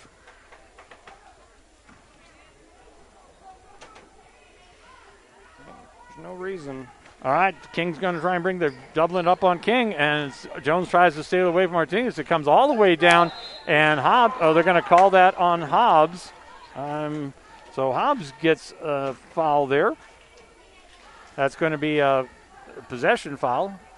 So Falcons will inbound the ball underneath the basket here, and we got a timeout on the floor. And can't really tell who called the timeout yet. Looked like it was Loving. No, it's Eunice. Eunice calls the timeout with 3:23 remaining here in the game. Eunice up 30-25. All right, so both teams have, it's hard to believe, but only one foul in this half on the Falcons. Yeah, it is. It's been a fairly aggressive, rough game. The referees have let them play for the most part. Yep.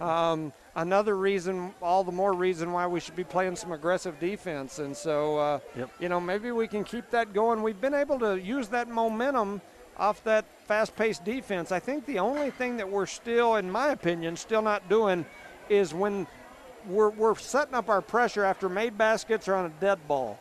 But we've got no pressure after, like in a turnover or transition. We're content with going back and setting back. And I just think that with a little bit of pressure, we get more of those turnovers and more of those run-out layups. Well, we've definitely got the vertically challenged team in there right now. It's fast, but they do not have any height. And so King at the top of the key being guarded by Caballero. And that goes over number 32. Her shot is no good, and the rebound is off to Hobbs. Hobbs brings the ball down court. Hobbs gets over to Caballero. Hobbs has that blocked away. And Hobbs should have passed it to Caballero. Caballero was wide open. Yeah, we had a couple of open young ladies there. She tried to take it all the way and got her shot rejected. Well, that was Cooksley, and I got to tell you, Hobbs battles because Cooksley has taken position on her, and Hobbs has given her nothing. Yeah, she's going to battle. She gives you 110% the whole time she's out there.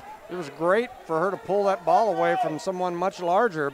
And there she gets it again, and this time she blocks it away and open, and the ball rolling across the floor, and she's okay. That cannot be a foul when she's moving around the floor and nobody else is on it. Their coach called a timeout once she got her hands on the ball, so that's what they've called. So now Eunice leads 30-25 with 2 minutes 45 seconds to go. In that scramble, the young lady from Loving was able to get her hands on the ball, and their coach wisely called a timeout before anybody could tie her up. So Loving will have the ball down under the basket, I'm assuming, coming out of this timeout. Let's see what we do defensively. We've been running a 2-1-2, so the 2-1-2 is a great defense. The only problem is on these baseline inbounds plays that the one of the 2-1-2, that centerpiece has got to scoot down or you end up having that open gap under the bottom. So let's see what we adjust here and just kind of see what we do defensively here to shut this down. They've definitely got the size advantage on us. Well, and they're figuring out, so Cooksley's going to go up the top of the key. We're matching up and going man, so we've completely changed our defense, which is a good thing, I think. Well, when they got that much height, then tie him up, and so Jones is off against King, King's probably 6-7 inches taller than her. King drives around, and she gets tied up by Caballero, and nice. It's a jump ball. That's a good job, and that, I've been harping on him a little bit, but that is a great move there by Coach Gaetan to go to a man-to-man defense because it completely threw Loving off right there. They weren't expecting that, so that was a good call there by Coach Gaetan. And the possession arrow is in the Cardinals' favor, so 2:31 left in the game as they lead 30-25. Off to Rangel. Rangel comes over to Frazier. Frazier looks at, she's trying to drive. She tries getting, Frazier gets tied up and gets her shot blocked, and the rebound goes over to Faith McDonald, who throws it over to Cooksley, now up to King. And McDonald's is trying to say, hey, look, I'm open over here because she's being guarded by Hobbs, and the ball gets knocked away again. And open underneath the basket there. Can't get it. McDonald gets her ball up and in.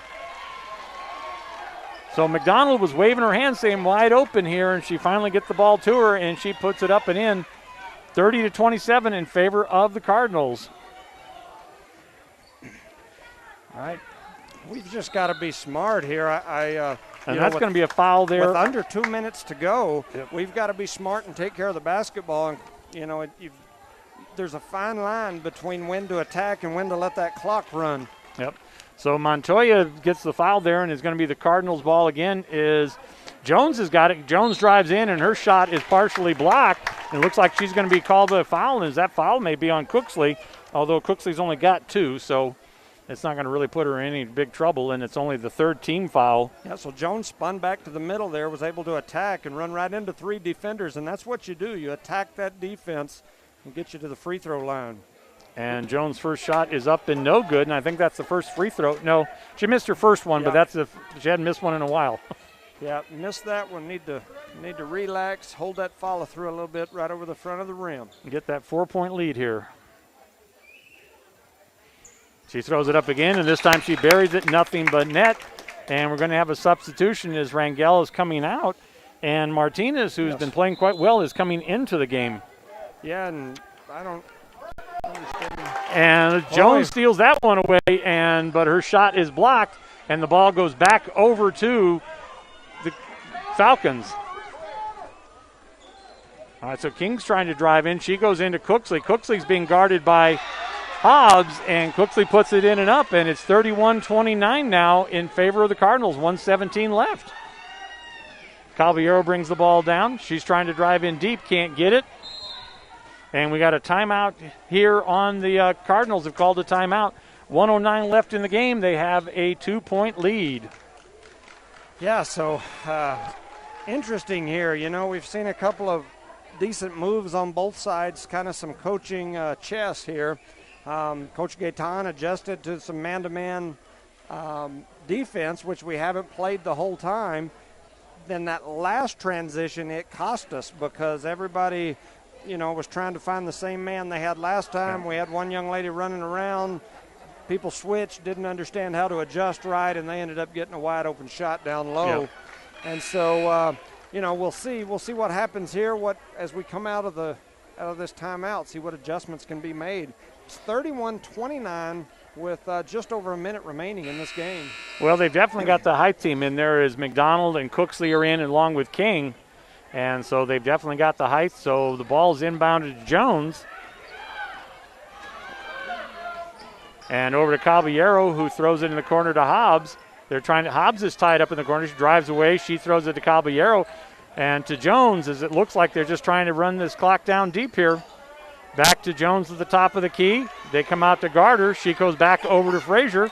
Frazier back to Jones. Jones back to Frazier.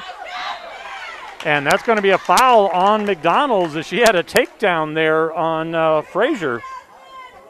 I wasn't sure that we had a wrestling match going on, but that's what happened there. Yeah, unfortunately for us, we're still not in the bonus. So now we're going to set up here with an inbounds play. And that takes over Frazier, back over to Caballero, the top. She's getting guarded closely by King. Back over to Frazier. And the ball is knocked out of bounds by King, but it stays with the Cardinals. 2-point lead, 34.3 seconds left. This is one of those areas where it's early in the season and we still haven't developed that who's going to go get it late in the game. And, we've got a couple of young ladies like these two right here that can handle the ball, and they need to understand that there's nothing wrong with just dribbling around in a circle. And Martinez over to Hobbs. They're going to look at the thing to Caballero. Caballero dribbles the ball out, and they need to foul or something. And they turn the ball over, and it's going to go back over to Jones, gets it.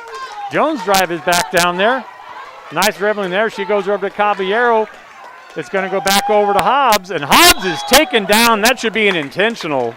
I mean, she just hammered her out of bounds. Yeah, so with 5 seconds remaining in the game, it's 31-29, and I don't believe we're still in the bonus. No, we're not. So this is going to be an inbounds play, and that young lady is going to foul out, it appears. Yeah, that is her 5th foul, and she just hammered her. So what we need to do here is just get this ball inbounds, make a good pass. There it was. We held it too long. Get it in. Okay, it's gonna go off of one of the Falcons' feet, and so we're gonna repeat this under the baseline again. Yeah, we're trying to throw it into one person, and we've got to set up a play to where everybody can get open because we just run it to that one in the corner. All right, Caballero comes out, and the ball is knocked out of bounds by King. 2.3 seconds. The Cardinals got to inbound it again. It looked like a foul there, but they're going to call it out of bounds. Yep. And bring it in there and that is the game. As they run out the clock, the last minute and 13 seconds, they run the clock out, and the Cardinals win 31-29. Yeah, so that's a great win there for the first game of the season. I believe that's also a district game, the way things are set up this year. Yep. So as crazy as it is, the first game of the season is a very important game, and so that's a big win there for the Lady Cardinals. Well, I think it's a great game as the Cardinals were successful running a minute 13 off the clock without taking a shot. And Falcons did what they needed to do is they committed 4 fouls in that minute and 13 seconds, but Cardinals able to inbound that ball each time. Let's hear from the people that make this broadcast possible. Cardinal Hardware is your complete lumber yard with reasonable prices and outstanding service. When you need hardware or lumber, think of Cardinal Hardware.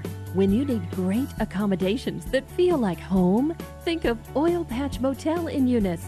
Cardinal Hardware and Oil Patch Motel in Eunice, another proud sponsor of all Lee County sports and academics.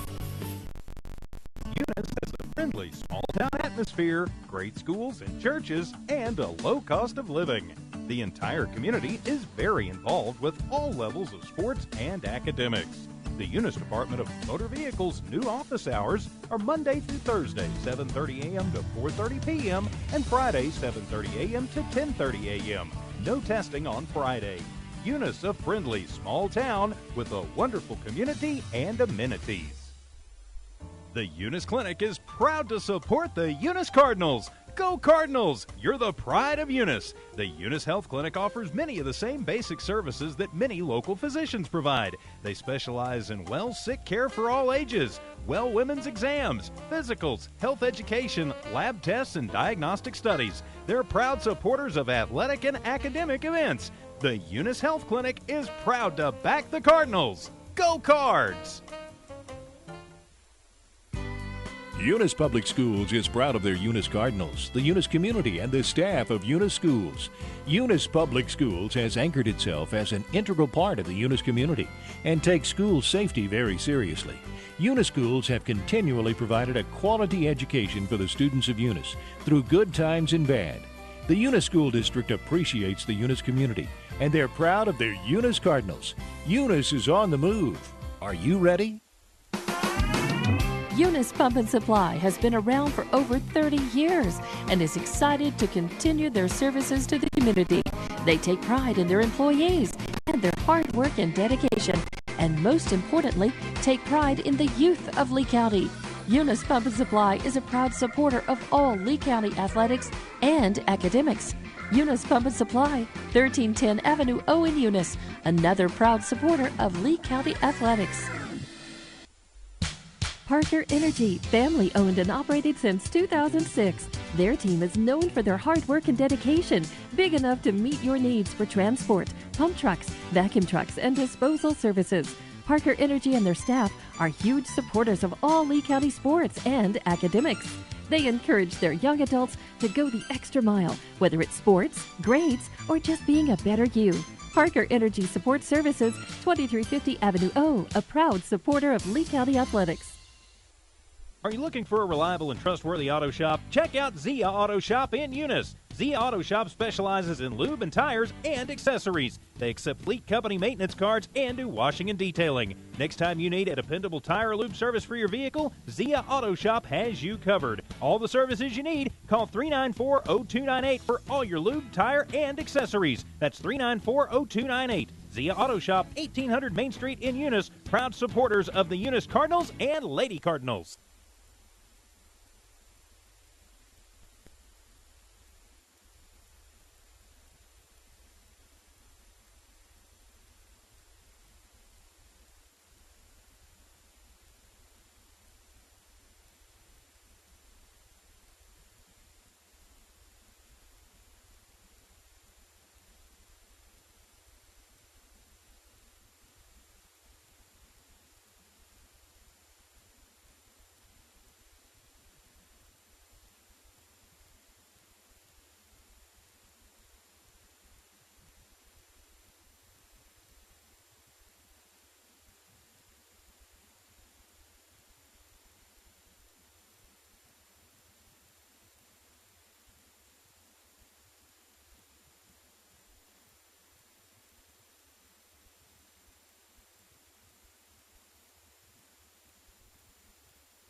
Are you looking for a reliable and trustworthy auto shop? Check out Zia Auto Shop in Eunice. Zia Auto Shop specializes in lube and tires and accessories. They accept fleet company maintenance cards and do washing and detailing. Next time you need a dependable tire or lube service for your vehicle, Zia Auto Shop has you covered. All the services you need, call 394-0298 for all your lube, tire, and accessories. That's 394-0298. Zia Auto Shop, 1800 Main Street in Eunice, proud supporters of the Eunice Cardinals and Lady Cardinals.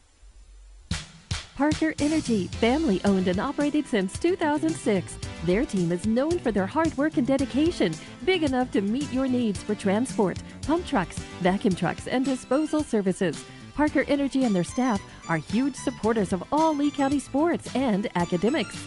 They encourage their young adults to go the extra mile, whether it's sports, grades, or just being a better you. Parker Energy Support Services, 2350 Avenue O, a proud supporter of Lee County athletics. The Eunice Clinic is proud to support the Eunice Cardinals. Go Cardinals! You're the pride of Eunice. The Eunice Health Clinic offers many of the same basic services that many local physicians provide. They specialize in sick care for all ages, women's exams, physicals, health education, lab tests, and diagnostic studies. They're proud supporters of athletic and academic events. The Eunice Health Clinic is proud to back the Cardinals. Go Cards! Eunice Public Schools is proud of their Eunice Cardinals, the Eunice community, and the staff of Eunice Schools. Eunice Public Schools has anchored itself as an integral part of the Eunice community and takes school safety very seriously.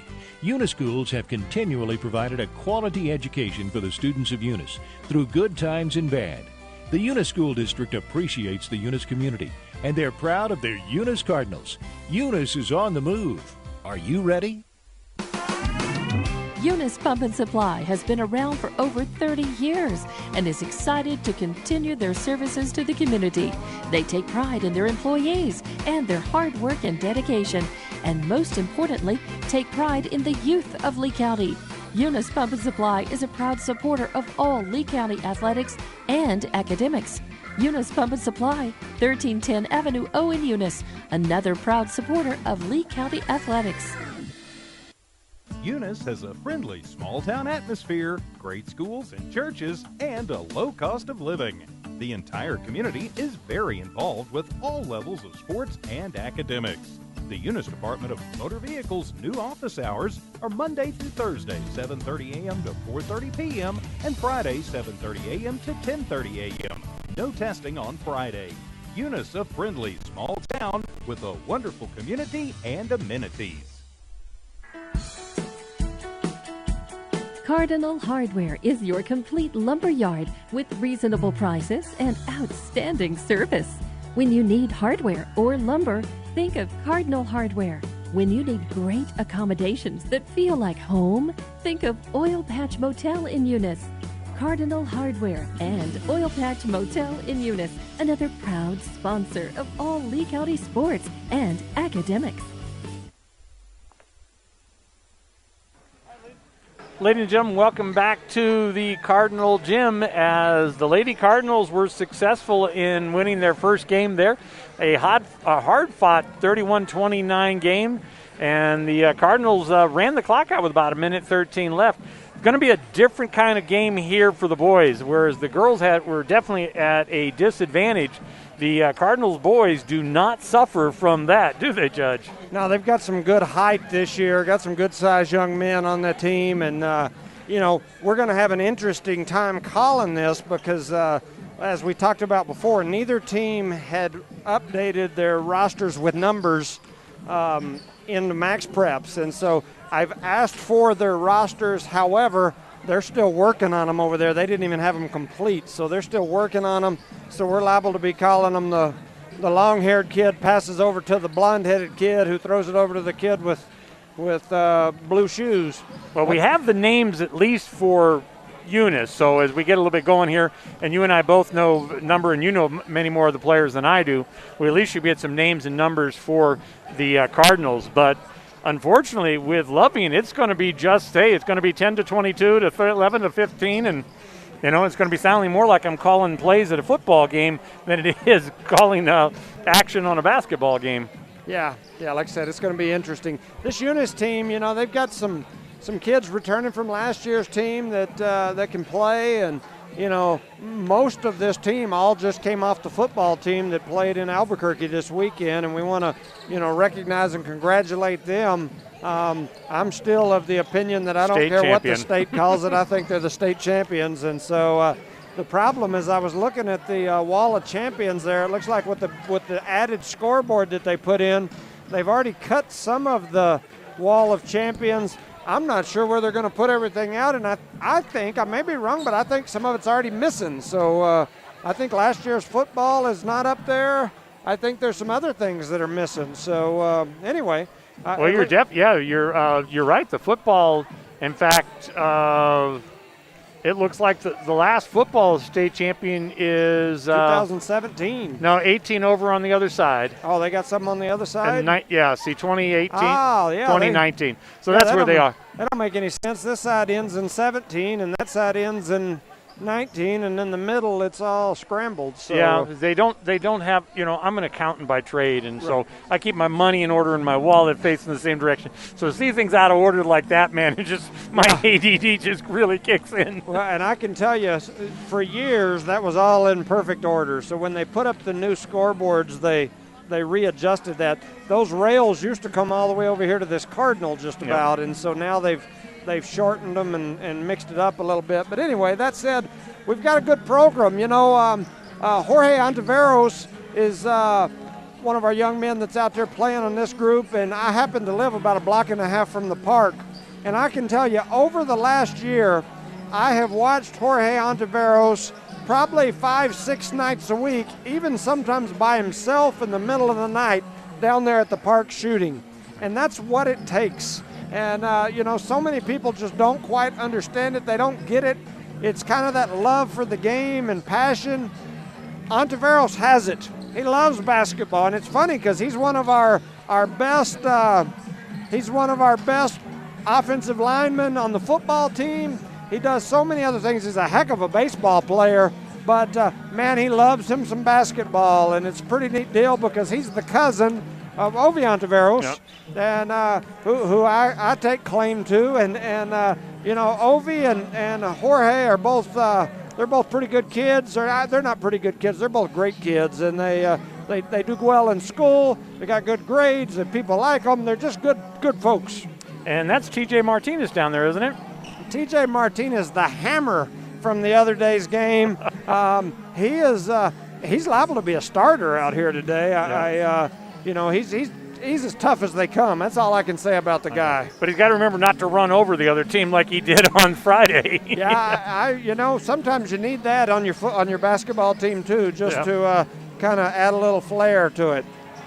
Well, I saw, Ori and Ovid last year, and Hayden Dean and some of these other guys last year, the season, and, they just missed out on the playoffs last year. But this team here is a different team, and I think a higher quality team, certainly going to be a taller, more physical team than we saw last year.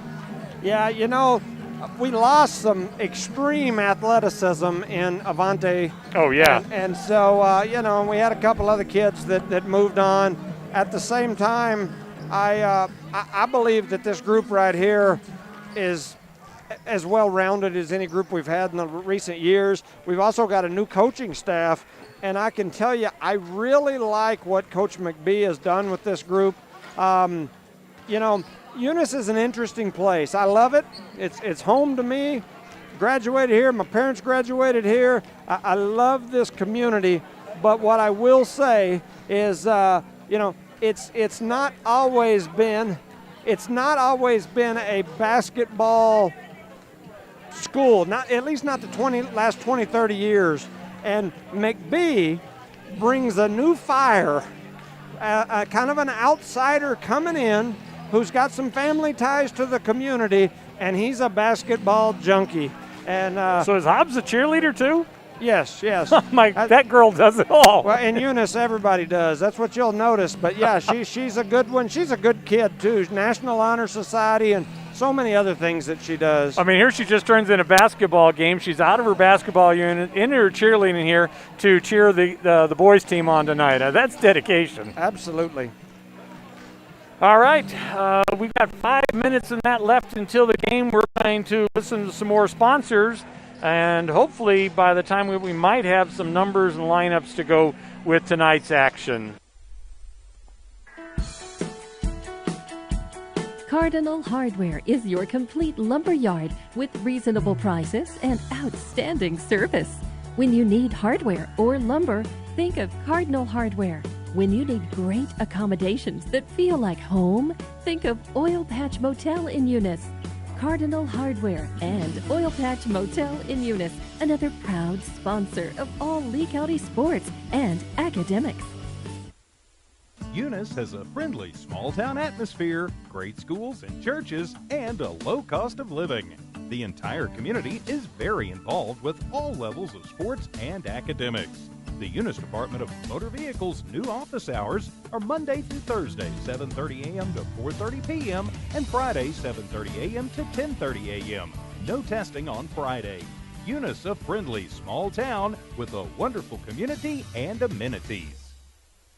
The Eunice Clinic is proud to support the Eunice Cardinals. Go Cardinals! You're the pride of Eunice. The Eunice Health Clinic offers many of the same basic services that many local physicians provide. They specialize in sick care for all ages, women's exams, physicals, health education, lab tests, and diagnostic studies. They're proud supporters of athletic and academic events. The Eunice Health Clinic is proud to back the Cardinals. Go Cards! Eunice Public Schools is proud of their Eunice Cardinals, the Eunice community, and the staff of Eunice Schools. Eunice Public Schools has anchored itself as an integral part of the Eunice community and takes school safety very seriously. Eunice Schools have continually provided a quality education for the students of Eunice through good times and bad. The Eunice School District appreciates the Eunice community, and they're proud of their Eunice Cardinals. Eunice is on the move. Are you ready? Eunice Pump and Supply has been around for over 30 years and is excited to continue their services to the community. They take pride in their employees and their hard work and dedication, and most importantly, take pride in the youth of Lee County. Eunice Pump and Supply is a proud supporter of all Lee County athletics and academics. Eunice Pump and Supply, 1310 Avenue O in Eunice, another proud supporter of Lee County athletics. Parker Energy, family owned and operated since 2006. Their team is known for their hard work and dedication, big enough to meet your needs for transport, pump trucks, vacuum trucks, and disposal services. Parker Energy and their staff are huge supporters of all Lee County sports and academics. They encourage their young adults to go the extra mile, whether it's sports, grades, or just being a better you. Parker Energy Support Services, 2350 Avenue O, a proud supporter of Lee County athletics. Are you looking for a reliable and trustworthy auto shop? Check out Zia Auto Shop in Eunice. Zia Auto Shop specializes in lube and tires and accessories. They accept fleet company maintenance cards and do washing and detailing. Next time you need a dependable tire or lube service for your vehicle, Zia Auto Shop has you covered. All the services you need, call 394-0298 for all your lube, tire, and accessories. That's 394-0298. Zia Auto Shop, 1800 Main Street in Eunice, proud supporters of the Eunice Cardinals and Lady Cardinals.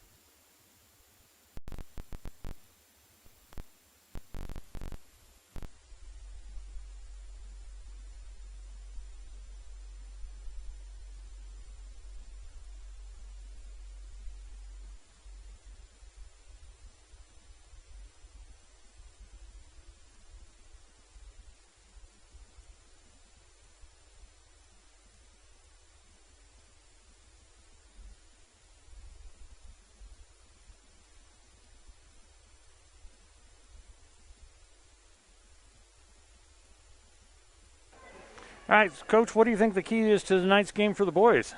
Ball control. I think if we can take care of the basketball and not have a whole bunch of turnovers, then I think that I would have to say that we've got to be the favorite and keep the turnovers to a minimum, and then defensively we've got to move our feet. I know that it's my understanding that they haven't worked a whole lot on press and the pressure.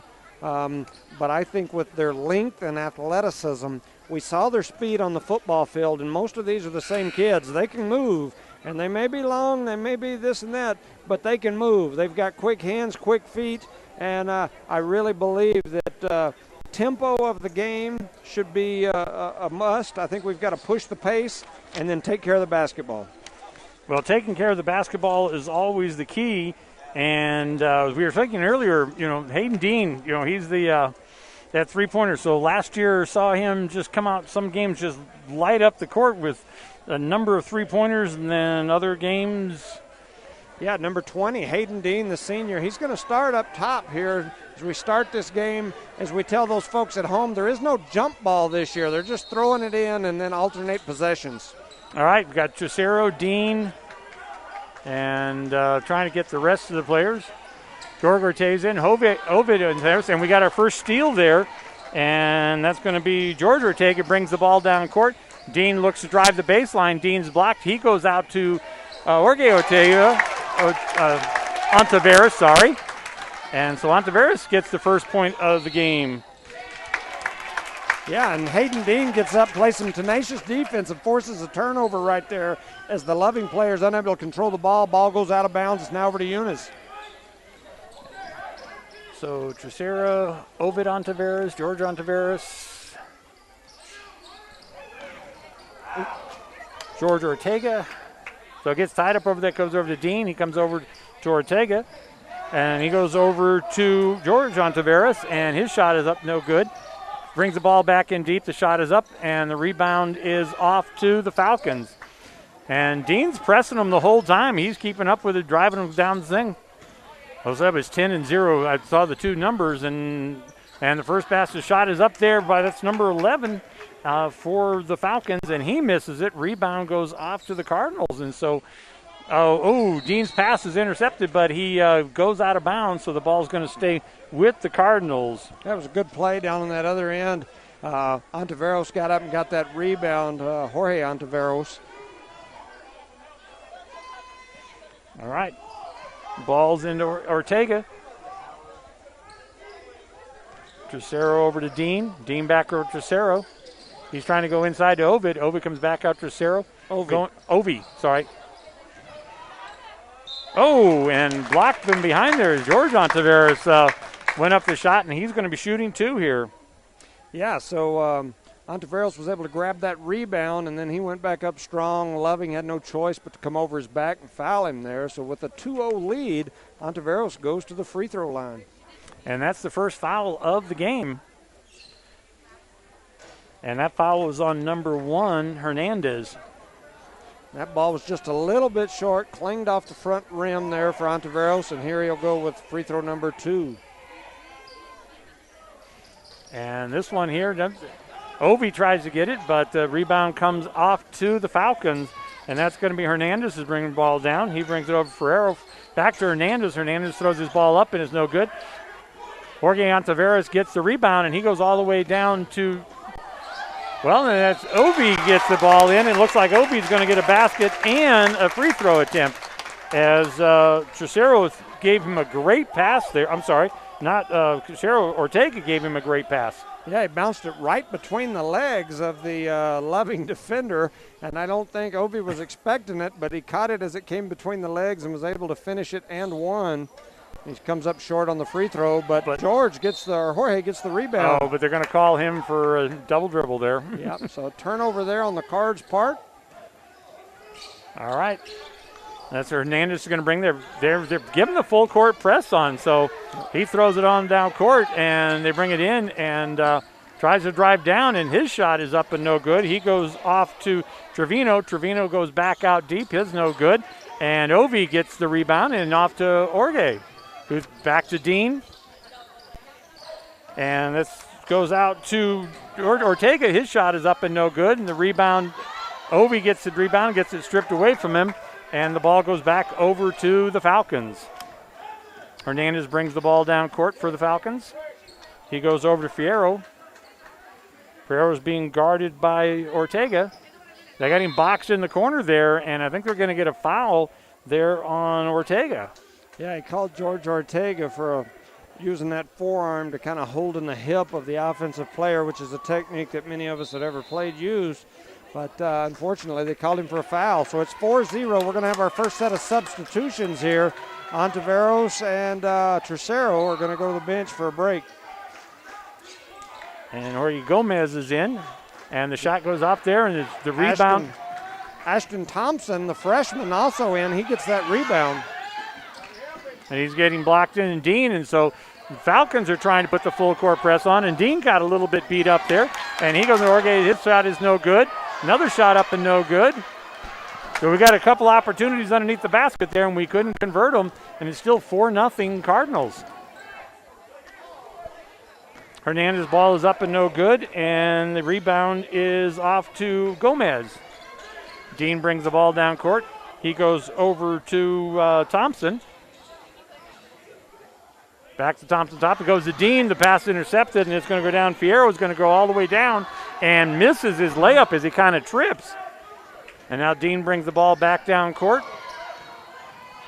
Dean drives down. He gives it up to George Ontiveros, and he goes in, and he's going to get another shot at a free throw here. Yeah, as I mentioned as we started this game, Ontiveros for the last year, every time I see him, I mean, it'll be 1 o'clock in the morning. That kid will be down at the park playing basketball, and it's paying off for him here. He's doing really good here early in this game.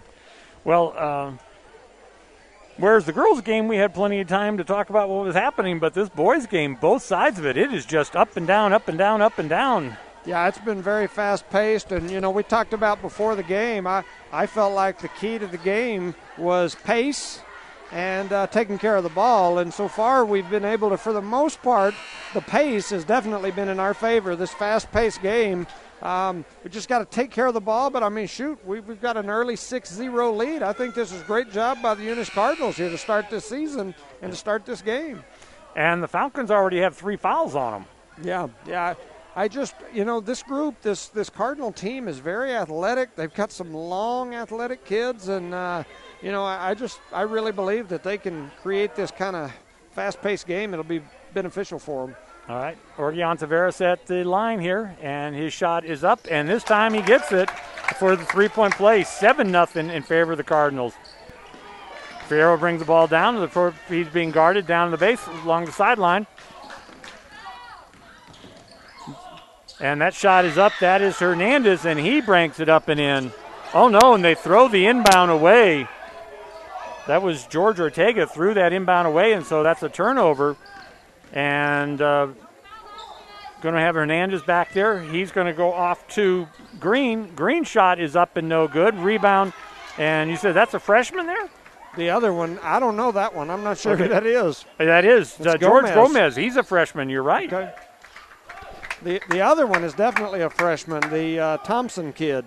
That's number 2, Ashton Thompson. So we have 2 freshmen in there right now. Yeah, and they're both long and athletic. They're very athletic kids. All right, that ball goes into the freshman. His shot is up and no good on Tavares over the,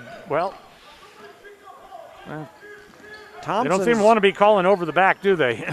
Thompson's daddy was a heck of a ball player here for the Cardinals. Hernandez just trying to fund down, and he tries to pass it, does a fancy pass between the legs and throws it out of bounds of the Cardinal player. So he didn't even get lucky bouncing it off the leg of the Cardinal player. Right. Yeah, as I was mentioning, Thompson's daddy was a heck of a ball player here for the Cardinals several years back. So Dean and Thompson. Dean bring it up. Thompson at the top of the key. Dean over to the right. He goes back over to Dean. Back to Thompson. Thompson comes back over to Ortega. Ortega goes inside to Gomez, and Gomez doesn't get the shot. All right, so Fierro's bringing the ball down. He's going to go off to Hernandez. Hernandez is trying to drive in the baseline. He's got nothing there. Throws it up, and his pass is up and over, and no good there. And that was number 2, Omen, for the Falcon. Oh, no, and, that's what you get, those kind of freshman mistakes there. Yeah, Dean fired a pass across to him. He let it hit the ground, then on the skip up, wasn't able to control it, so it rolls out of bounds. All right, 4 fouls now on the Falcons. 2:48 left here in the first. Hernandez goes out. He sends it over to Ruiz.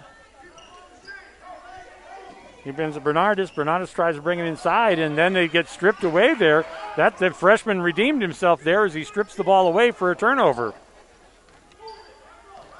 All right, top key. He goes over to Ortega. To Dean. Dean's three-pointer is up and no good. The rebound is off to Ortega. And the ball back round is no good. And he goes back. And, boy, that goes away. We got a couple of balls stripped out there. So Ferreira tries to go down. And a jump ball as he's caught up in the air. And that is Ortega that tied him up literally in the air. So the ball will go back over to the Cardinals, and it looks like the Cardinals are looking at Dean had his hands on his hips there. Needing a little breather here. Yeah, they've only had a couple days. Well, they had 1 day of practice. All right, so Thompson goes to Dean. Dean or Thompson. Back over to Ortega. Martinez is in the game now. Didn't see him come in. Back over to Dean. Dean tries to throw it pass, and his ball is intercepted. And that was a bad pass on Dean's part. Whoa. Hernandez just forearm shivered Dean to the ground. And that ball there, so Dean gets the rebound, and so the Cardinals got a 2-on-1. Well, he's going to slow it up and let the rest of the team catch up with him. As Dean goes into Jorge Gomez, and that ball is down in 9-2 Cardinals. Fierro's bringing the ball across court. He's going over there, and the ball is almost tied up at Omen. Omen back to Fierro. Fierro goes in. That ball is stolen away by Ortega. Ortega goes down. Ball's blocked away, but it stays with the Cardinals. Dean comes to Thompson. Thompson's three-pointer, and Thompson gets the three-pointer. Yeah, the Thompson finishes that three. That's a nice-looking shot there by the freshman. All right, 50 seconds left here in the quarter. Hernandez out top. He's going over to Omen. Omen's trying to get the ball to Fierro. Fierro's looking there. They're looking for this last shot. Fierro drives in, and his ball is blocked and no good. And Gomez gets the ball. They go down, and that ball is up and in by Ortega. As we got a 14-2 lead here, 25 seconds left. That almost looked like a football play there with Dean throwing it the length of the court. And that ball goes in, so Hernandez gets that basket. And so 14-4, 14 seconds left. Dean's going to set the offense. He goes over to Ortega. Ortega goes to Martinez, and Martinez loses the ball out of bounds. 5.8 seconds left here in the first quarter. That's what Julius Woods and Marcus Tercero coming into the game. Have Dean and Ortega going to go out. And full court press, and boy, the long run there. I mean, you got to be impressed by that. As Julius Woods comes all the way down there to block that pass and knock it out of bounds. Great hustle. Yeah, he was the center on our football team this year. Well, it's nice to see. We saw him limping the other day and saw him to get that off. And they've got a three-point play, and that is up and no good. And they're not going to get another shot off. So at the end of the first quarter, it is 14-4 in favor of the Cardinals. Yeah, I've been really impressed overall with the Cardinals. I mean, you know, we talked about it before the game. The keys to the game, in my opinion, were two things. Number one, turnovers. You got to take care of the basketball. For the most part, we've been able to do that. And number two, pace. We've been able to kind of speed the pace of the game up, and that has been beneficial to us. When we set in that half-court set and just let people pass it around, they're eventually going to find an opening. And by creating that fast-paced game, Eunice is able to use their athleticism and length and been able to do some good things. And then the freshman, Ashton Thompson, comes off the bench and knocks down a big three for us there in that second quarter. Well, not only that, the play by Jorge Gomez is number 32. He's played really well in the quarter. You know what the balanced team is? So we have 4 seniors on the team, and we have 4 freshmen. Right. Well, they're doing well so far. I've been impressed with them as a group. I think Coach McBee has definitely put some work in with this team. You can tell it. He's passionate. I love it. And so I'm excited to see someone passionate over there getting after it. And that's, to me, that's what it takes a little bit of. So it's good to see him down there for sure. All right, we're getting ready to start the second quarter here as the Cardinals have a 10-point lead. 4 fouls on the Falcons, 1 foul on the Cardinals. And the Falcons have used one of their timeouts. All right, full court press. They're trying to get him locked up there. That's over to Hernandez. And Hernandez is being guarded by Thompson, the freshman. And the ball's turned over there. And it goes over to 42, and I think they're going to call him for traveling, yep. Yeah, he called him for carrying Julius that Woods. ball as he was pushing it down the floor. He kept kind of turning it over, and so they called him for that turnover. All right, full court pressure on here, and the Cardinals tip the ball and out of bounds, but Falcons are going to have to inbound it again. Yeah, so it's still going to be red ball, but great defensive hustle again. Okay, Hernandez bringing the ball down, and he's being guarded by Thompson. Gets the block there, comes out there to Fierro. Fierro's coming to the top of the key. Now he's being guarded by Thompson. And we got a Green there setting the bank, and that should have, yeah. So Omen's got the ball. Another pick there by Green. over to Hernandez, and now the ball goes into Green as he tries to drive it in, and he's going to be tied up. That foul is going to be on Thompson. Yeah, it looked to me like Thompson was in perfect position, got a hand on the ball, and as he went up, it looked to me like he had perfect position, a hand on the ball, but unfortunately for the Cardinals, the official saw it different.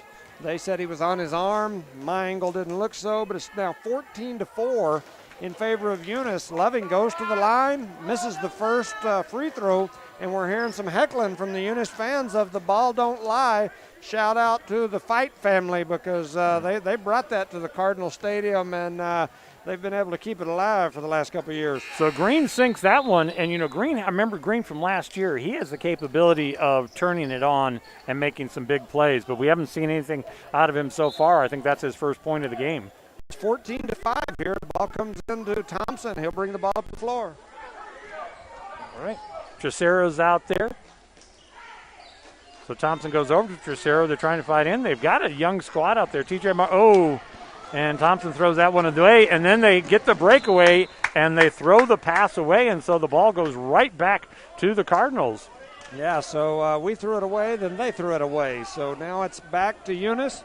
Eunice will throw the ball in here to Tresero. Tresero gives it back to Thompson, and Thompson will just jog it up the floor. All right, they bring it in to deep. That's going to go to Tresero. Back to Thompson. Thompson over to Woods. Woods brings it in. He sends it in deep to Gomez. Gomez's shot is up and in. Nice finish there by the freshman. 16-5, Cardinals. Fierro bringing the ball down court. And the Cardinals are pressing them the whole time. I mean, they're getting great pressure on it. Fierro over in the corner for a three-pointer. And it's shot blocked, and that goes to Trevino. And Trevino has an easy shot and just misses it. Yeah. So the Cardinals get the rebound. And T.J. Martinez gets that ball and goes drive in and misses his shot. And the ball goes out of bounds. And I think that's Tresero the ball went off of bounds on.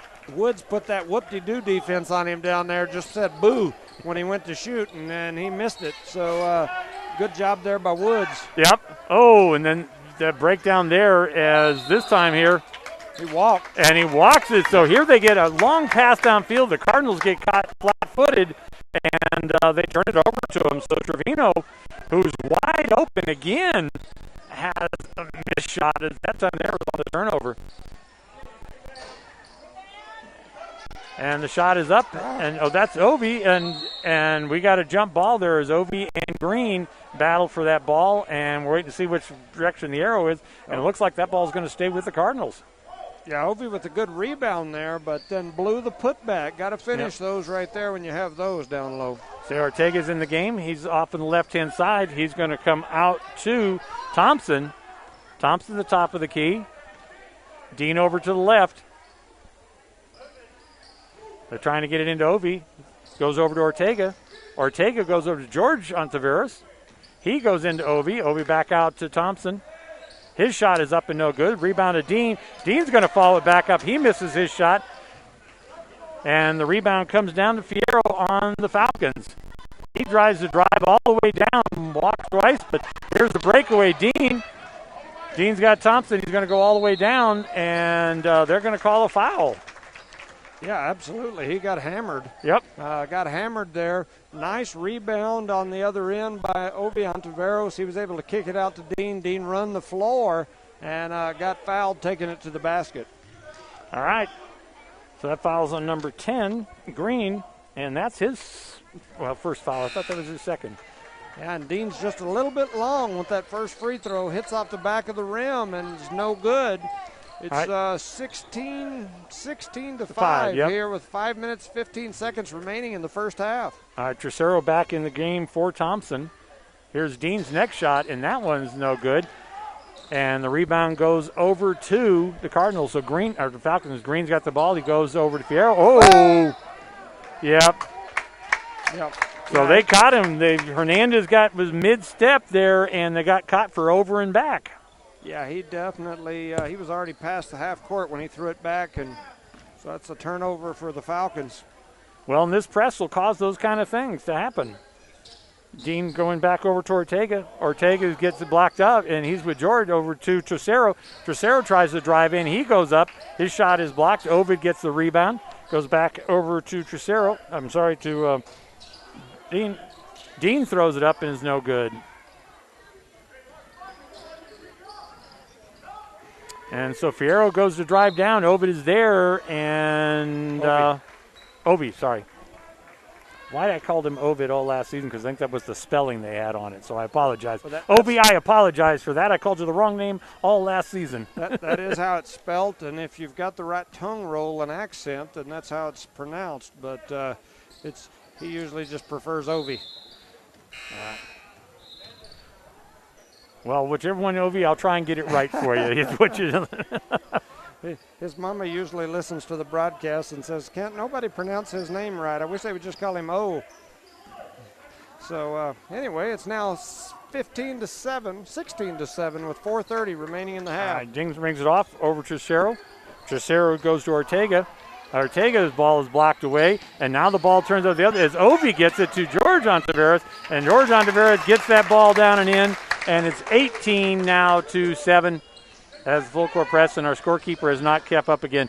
And Ovid intercepts it that time to Dean. Dean comes across. He goes up. His shot is no good. Ovi follows it up. That shot is no good. We got 3 or 4, and that is Ortega gets it, and his shot goes down and in. Yeah, I like the fast-paced play here that they've got going on. Oh, they almost got that one intercepted. Okay, Ovi's down there. And wow, that's it. He just took forever to turn that ball. They had a 3-on-1 against Ovi down there, and they just let the defense catch up with them. All right. Hernandez stops the key. He throws up a three-pointer. It is no good. And Jorge Ontiveros, he goes out to Trocero. Trocero gives the ball to Dean to bring it down court. 3:28 left here in the half. 20-7 in favor of the Cardinals. Oh, Ortega is getting a little fancy there. And on the pass, it's knocked out of bounds, so the ball's going to stay with the Cardinals. He got really fancy on that one. It's now 20-7 here with 3:14 remaining in the first half. Eunice is up. Dean involves the ball to Trocero. Trocero's shot is up and good. Marcus Trocero for 3. 23-7 Cardinals. And that ball is stolen by and he puts the ball up. They miss it. And, boy, I tell you, Trocero had a chance to really play that one. He steals the inbounds and throws it over, and they're not able to convert. But great try. All right, he's out on Hernandez, and the ball is knocked away. And that ball is off of the Falcons, and so it's going to be Cardinals' ball as they lead 23-7, 2:50 left in the game or in the quarter. Half. Yep. All of the 2:50 remaining in the quarter and the half. So. Yep. All right. Trocero brings it in to Dean. Dean brings the call across, and they've stopped pressing. I think that maybe the Falcons are running a little low on gas here. Well, all right, ball goes inside to Ovi. Ovi's shot is no good. Ortega gets the shot. Orge gets it. He goes down. Ovi goes back in. And so the ball stayed action. So we had like 3 shots down there. We weren't able to convert. But the ball's back over here, and Zoman's got the ball. He goes to Green. Green's shot is up and no good. Ovi gets the rebound. He goes to Dean. And goes over to Trocero in the corner. Trocero goes into Ovi.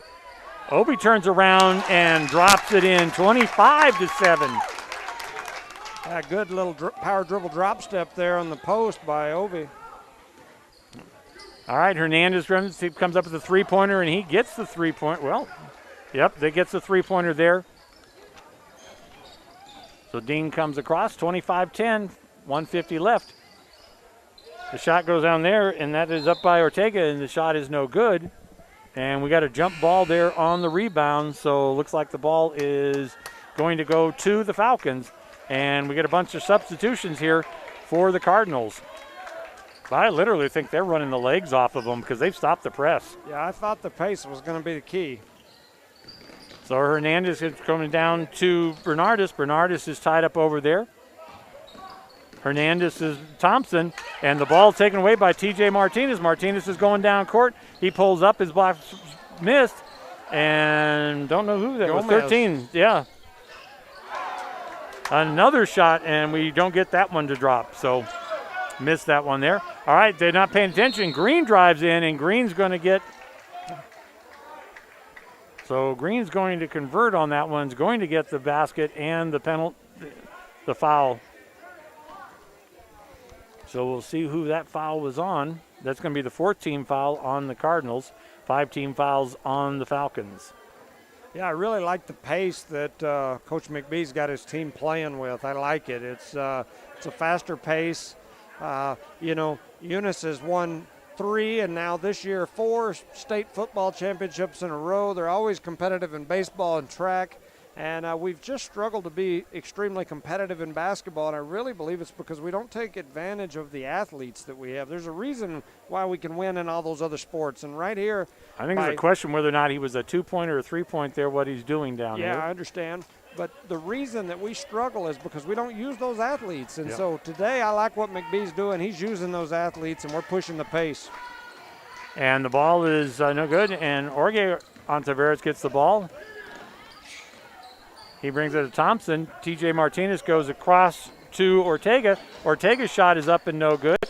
Jorge Ontiveros gets it, and he drops it in. 27-12. With a nice rebound and putback there. Yep. Thompson on guard there, and the shot is no good. Comes off to Omen. Omen's shot is up and good. 27-14, 44 seconds left in the half. Thompson brings the ball down. And the ball is up there, TJ Martinez. And Martinez can't get it, but the rebound is off the Cardinals. And Ortega drives in, and his ball is up and in and good. 29-14. Nice move there by Ortega. All right, Thompson's going to be guarding TJ Martinez now on him. Kind of dumps him over to Green. Green's 3-pointer is up and no good. And the ball is knocked out of bounds. The rebound was coming down to Gomez, but it's knocked out of bounds, so it's still going to be Cardinals ball. 14.9 seconds left here in the half. Gomez with great position there as a freshman, able to go up to get that rebound, and Loving knocked it out of bounds. But that's really impressive play so far by the freshman Gomez. Well, we have 3 freshmen that have really played a heck of a half here for the Cardinals. And that time we get it thrown away. Thompson throws it away. He's going to Fierro. Fierro's going to drive down, and they tied him up. Are they going to call it? Oh, I thought he was ball there, but they're going to say it was a foul. Yeah, that'll send Loving to the line for 2 free throws. Eunice leads at this point 29-14 with 3.8 seconds remaining in the first half. And unfortunately, that's Thompson's second foul, so he's going to have to watch that. And they missed the front end of that one, so they get they call them free throws, but not if you can't convert. A little like the Shack. Yeah. Yeah, anybody that's ever shot many of them knows they're not too free. And he misses both ends of them, and they tie him up on the rebound. And Ontiveros gets it. He throws the ball down court. He's not able to make it, but a great defensive rebound there by Ontiveros. And they go into halftime leading 29-14. What are your thoughts on the first half? I thought we did exactly what we needed to do. Pace, pace, pace. I thought the Cardinals played with a really good pace. And with the athletes they have on the floor, that pace is going to be really important for us all year. So that and, it's a first game, so you're going to have some turnovers. But I thought as a whole we were able to limit those. And so it's 29-14 here. Seen some great plays from some of our freshmen. Jorge Ontiveros has played a heck of a first half. I mean, we could give a shout out to everybody, but we've seen some great play here by these young men, and I really like what Coach McBee's doing with the program. Well, he just literally ran the top. They pulled out of the press because they just were gassed. Yeah, they thought they wanted to come out and run with us, and over the last few years we haven't ran much, and so. I think it kind of shocked them when they were trying to full court us and we were turning around and full courting them, and they weren't ready for that. No, I mean, this is as you said, I did all of the Eunice basketball games last year. A totally different style, very up-tempo game for more than the set places we saw in last year's competitions. Yeah, I really like what I'm seeing here with these Eunice Cardinals. I like what they're trying to do. I like the idea. I like the game plan. I really like what Coach McBee's doing here today. All right, let's hear from the people that make these broadcasts possible. Cardinal Hardware is your complete lumber yard with reasonable prices and outstanding service. When you need hardware or lumber, think of Cardinal Hardware. When you need great accommodations that feel like home, think of Oil Patch Motel in Eunice. Cardinal Hardware and Oil Patch Motel in Eunice, another proud sponsor of all Lee County sports and academics. Eunice has a friendly small-town atmosphere, great schools and churches, and a low cost of living. The entire community is very involved with all levels of sports and academics. The Eunice Department of Motor Vehicles' new office hours are Monday through Thursday, 7:30 a.m. to 4:30 p.m., and Friday, 7:30 a.m. to 10:30 a.m.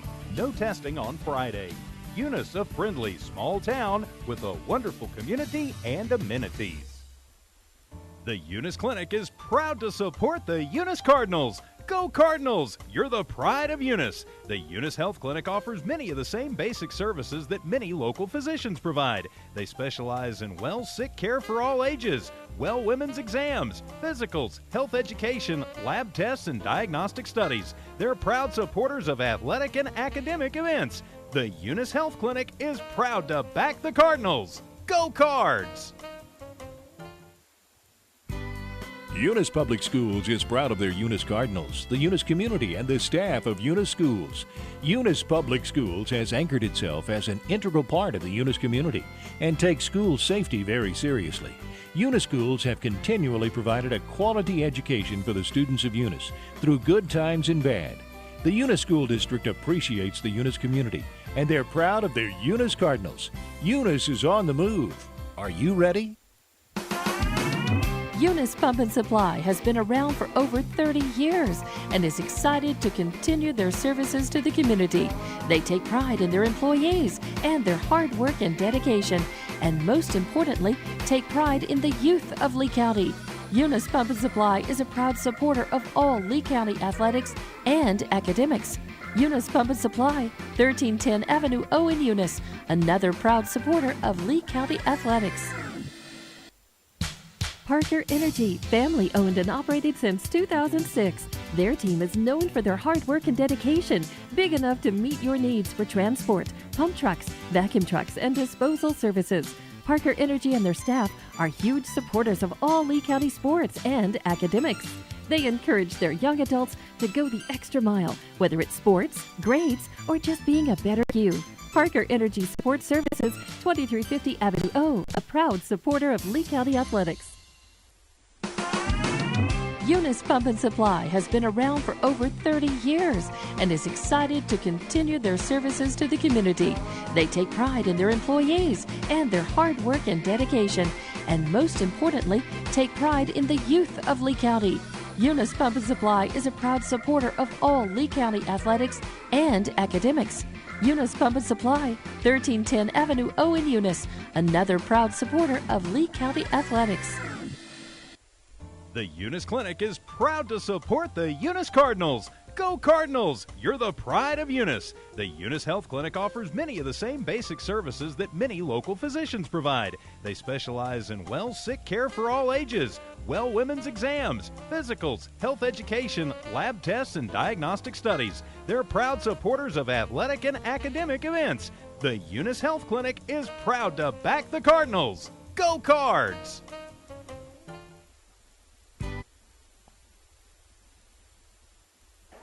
All right, we're back to action here. 4:40 left here before the second half gets underway. The Cardinals leading 29-14.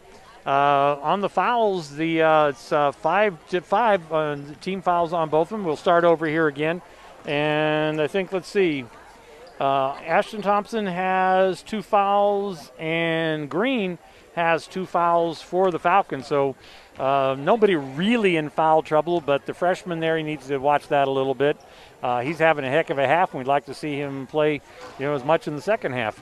Yeah, absolutely. When I was coaching, I always told my kids that they give you 5 fouls. If you hadn't used at least 3 of them by the end of the game, you wouldn't play in the way you needed to play. So I like to see aggressive play. I really like to see Thompson out there active hands. You know, I hear people all the time in the bleachers screaming, "Get your hands up!"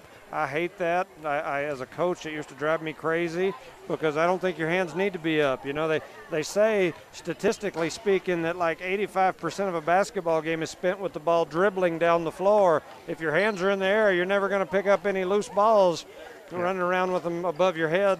And so I really like low hands, active hands, hands reaching. I know that there's a theory that reaching's a foul, but reaching is not a foul unless you're hitting somebody. Right. You can reach all day long, and so I like reaching hands. I like active hands, and Thompson was able to show that. Dean was really active on the defensive end. A lot of quick hands, active hands. I like that as well. So I really like what I saw there in that first half. Like I said, I'm really impressed so far. You've got Frazier down there as an assistant coach, Gary Frazier, the former retired athletic director / baseball coach / principal of Eunice, who retired, took a year or two off away from the schools, working in the oil industry, and then I guess the way their retirement is, you can be out for a little more over a year, and then you can come back. And so he came back, and he's teaching at the school. He's a very good teacher. And out here as an assistant coach with McBee, and so I think that's a pretty good group over there. I like to see them over there. Like I said, once again, I really like what McBee's doing out here today. Well, I got to tell you, it's having watched the team last year, the tempo of this game is unbelievable, and quite honestly, I don't see that the Falcons can keep up with it. I mean, they had to pull out of the press because they were just gassed. Yeah. And they haven't made a lot. I mean, whereas the Cardinals have made a number of large substitutions, we have not seen that from the Falcons, which makes it even harder for them to keep up when they can't separate guys out and give them a breather. Yeah, agreed. I think the athleticism and speed that we've used for 4 straight years to only lose 1 football game in 4 years with our football program is the same athleticism and speed that we're now seeing put to use out here on the basketball court, and I like it. I like it a lot. Well, we can say one thing is, since a number of these kids did just come off of the football field, we know that they're in pretty tough shape. They had a heck of a game on Friday in some warm conditions on that field, and they just wore Texaco down. Yeah, I agree. You know, real close game those first 3 quarters, and I think by the 4th quarter they were exhausted. Talking to some of the young men from Eunice, they said that, you know, they could tell that Texaco's hands were on their knees. They were struggling to get wind, and they were wore out there in that 4th quarter, and our kids were still pressing along. I will say this, though. Having played multiple sports as a youngster and coached multiple sports, football and basketball is a completely different kind of cardio. Football's a lot of sprinting and that sort of thing. Basketball's a lot of like squat type work and jumping. And if you're not in basketball, you can run football shape all day long. If you're not in basketball shape, it's a different beast. So we'll see if the second half we're able to keep this momentum and this tempo going. All right, we're getting ready here to inbound the balls. Like I said, there's no tip-offs or anything here because of the COVID, another rule change. So here we're going to inbound the ball, and it's going to go, Pena's going to inbound it to Fierro. Fierro's tied up. He gets it over to Hernandez. Hernandez is looking for the 3, pulls up, stops, goes over to Green. Green back to Hernandez. Goes inside, and that ball is stolen away. Trevino, no, it's not, and they get it back. And now we got a jump ball there as Ortega ties up, who's it, number 22, Bernardes. And so the ball goes back over to the Cardinals as they look to get some points on the board to start the second half. Dean goes over to Cicero. Cicero comes inside to Ontiveros. Ontiveros goes to Ovid. Back to Jorge Ontiveros, and he drains a 3-pointer. Yeah, Ovi with that nice kick out there to his cousin Jorge, who finishes with the 3. And 32-14. And Hernandez puts up a 3-pointer. His is no good. And that ball goes out of bounds off of Pena. So back over to the Cardinals. Yeah, it's great rebound in there by the Cardinals, and Loving knocks it out of bounds. Eunice has the ball back. See, Loving's not even bothering to pick him up until the top of the key. Ovid moves down. Great move, and gets the 2 points. Yeah, nice move there, a little up and under. And now we've got a turnover, so Hayden Dean gets out, puts some pressure on the guards from Loving, and they turn it over. They couldn't handle Dean's pressure there. But look at where they're facing. They're not even coming out to the line. I mean, they're just guarding the top of the key, and that's it. And Ovi goes back in deep. He turns around the other way. His shot is up and no good. Rebound is off and going down to Green. Green's got the breakaway, but they throw it away, and the ball's going to go back over to the Cardinals on another turnover. That's 3 turnovers here in the first minute and a half of this quarter. Yeah, that's that pace and pressure that we talked about. You're making Loving play at a pace they're not comfortable playing, and they're turning it over. It's working for Eunice. All right. Dean over to Trocero. Trocero goes back to Dean. Dean throws up the three-pointer. It is no good. And Jorge Ontiveros, but he doesn't get the basket, but he is fouled, and he's going to go to the line. Yeah, Jorge gets in there and battles, and he went up and got the rebound, put a little pump fake on him, got the defender in the air, and then jumped right into him. Wasn't able to get the finish, but he'll go to the free throw line for 2 here. Eunice up 33-14 here with 6:27 remaining in the third quarter. All right, he misses the front end of that. And that's 2 fouls now on Trevino, too. So they got 2 players on the Falcons with 2 fouls now. And this next one, so that ball is recovered by Bernardus. Bernardus gives it over to Fierro. Fierro's being guarded by Trocero. He runs around, goes over to Hernandez, goes to Green in the corner. Green drives around, and his shot is blocked. Was that Obi that blocked that shot? Ontiveros with the block. Yeah, great block there on him. Dean brings the ball down. He drives up the court, brings the ball in. His body is no good. He almost came up with a rebound. And now Hernandez brings that ball down. He tries the phone. Hernandez loses ball, but it luckily goes over to Bernardus, and he makes the basket 33-16. And Dean loses the handles. He tries to drive in underneath. So a turnover there on the Cardinals. All right, Hernandez has got the ball. He's driving down on, and there we go. That's what we should have had last time. So we had a traveling call there on Hernandez as he's trying to force the ball inside to Green. Yeah, you know, we talked about pace at the beginning of this game, and I like the pace. But the other thing that we talked about was taking care of the basketball. And so now we've got the pace. We're doing a great job with there, but we've got to limit the turnovers while we're playing at this pace. Yep, so 33-16. Cardinals in the lead. All right, Dean goes over to Ortega. Ortega's going to go to Trocero. Trocero goes into Ovi. And his shot is down and in a little. I love that. Little step, turn, boom. Yeah, call it a power dribble drop step. Nice little finish there. All right, Hernandez looking to drive. He comes in, pulls up, and shot is no good. And that ball goes off of that. Dean saves that ball, and I'm going to say, he must have stepped out of bounds. He got fouled.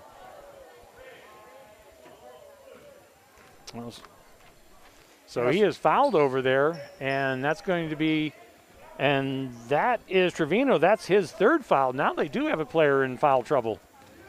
We're only 3 minutes into the third quarter.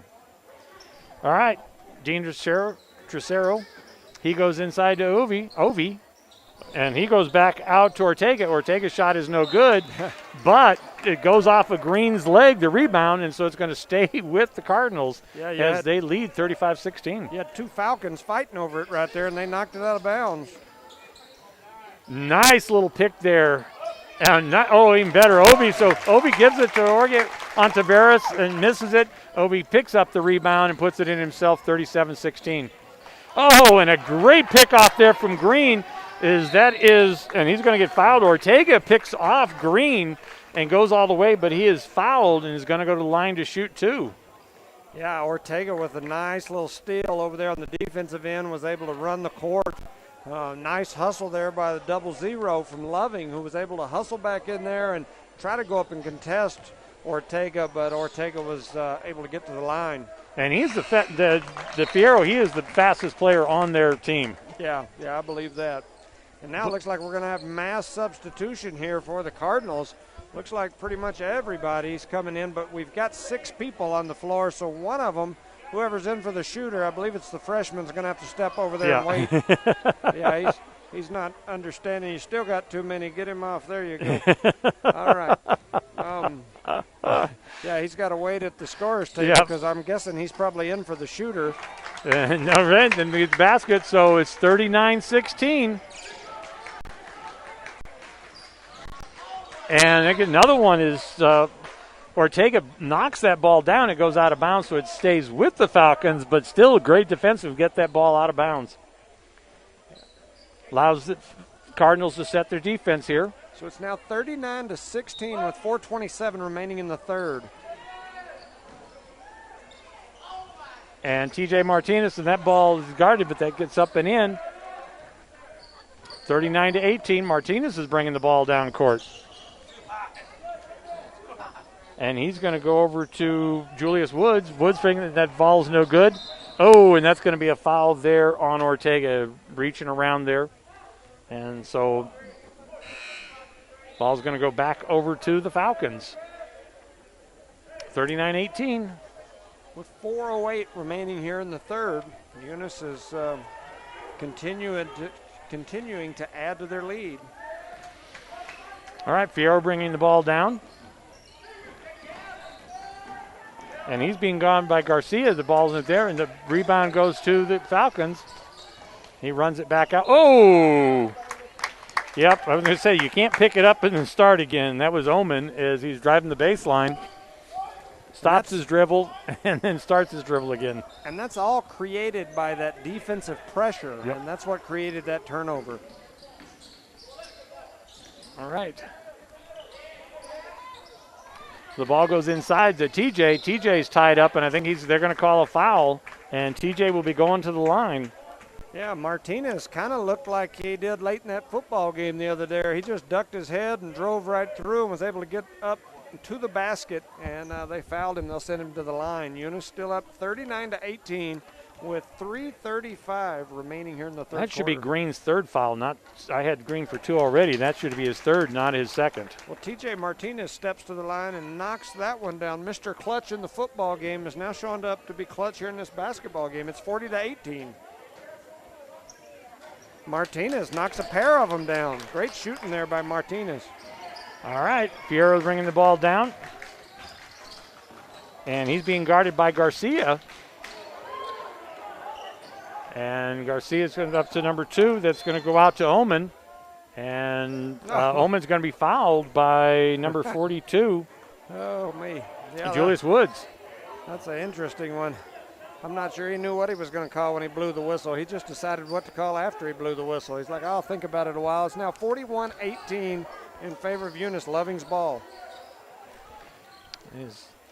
Bringing his ball there, and that's going to go to Fierro. Fierro drives down in, and yeah, he should be blocked out. A nice block there that was Thompson. Gomez. That was Gomez, boy. He comes over the top there, and the breakaway by Martinez. And Gomez, the freshman, with a heck of a block. I tell you what, we really got some promise in a couple of these young freshmen. And they got a little lax there, and Ovi almost got that one stolen away as he's tying up Green. And boy, I don't know what the heck is going on between he and Green, but they're kind of letting them play. Yeah, they look like they got a tug of war going. And yeah, that's going to be a foul there on number 11 as Trevino jumps into the lap. And I think that's 4 on him, isn't it? Yeah, that should be Trevino's 4th foul. Well, he didn't like the call. He jumped around, threw his arms in the air like he just didn't care, but I don't think the ref cared either, so they blew him for the foul. It's now 43-18 in favor of the Cardinals here with 2:41 remaining in the third quarter. Yeah, he just literally jumped in the air and landed on the Cardinals player, and then doesn't understand why he's called in a foul. Oh, what a great lead and pass there as Billy Blevins gets that underneath. Martinez to Blevins. Man, what a beautiful pass underneath there. And the three-pointer there by Fierro, his shot is no good, and the ball goes out of bounds. And they've got a couple of new players in. Finally, the first time we've seen a couple of these players on the field, on the court for the Falcons. Yeah, I think their coach is just kind of figuring out that they're trailing and what they were doing isn't working. Oh, and that ball is nearly intercepted, and it is knocked away, and so a turnover there as it's going to go over to the Falcons. Falcons drives down, and he hits the bottom of the baseboard. Martinez has the ball. He's driving down. Oh, and he throws it, but Martinez gets the ball back, and that goes over to Blevins. Blevins' shot is no good. And the ball goes off to Pena. Pena gets tied up. Now to Fierro. Fierro is being guarded by Garcia. And he drives down, throws the ball over to Oman. Oman back to, and that ball is out of bounds there, is off the back of the backboard. So that ball goes over to the Cardinals. And Fierro's down now, and Hernandez is back in the game.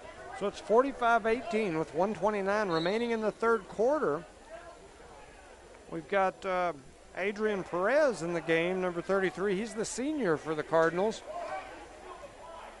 He gets his first minutes on the floor. All right. Over to Martinez. And that ball is knocked away as he comes over the back, and Hernandez drives down. He pulls up for a two-pointer and gets the two-pointer, 45-20. Yeah, you see much of that, and we'll probably be seeing the others come back in. I think we're trying to get everybody some minutes here. Well, and they almost sold that. Martinez goes away, and he goes over to as an air ball. Perez. Okay, well, I guess that number 44 shoved. Morales just shoves him out of bounds, but that's fair game here, I guess. All right, that ball's going to go over to Oman. Oman's shot is no good. And there is Morales again, and over the back on that no call there, just he knocks it out of bounds. And so the ball will stay with, or go over to the Cardinals, as Adrian Perez is going to inbound the ball. Cicero just came back on the floor, and TJ Martinez went to the bench. Oops, Cicero loses the ball, but unfortunately he recovers it, and he's back over to Garcia. Garcia goes down in the corner to Blevins. Blevins gets tied up. And a three-pointer there by Garcia. 48-20, 13 seconds left. Hernandez is trying to drive in. He keeps bumping, and he fades away and pulls the ball up and gets the two-pointer. All right.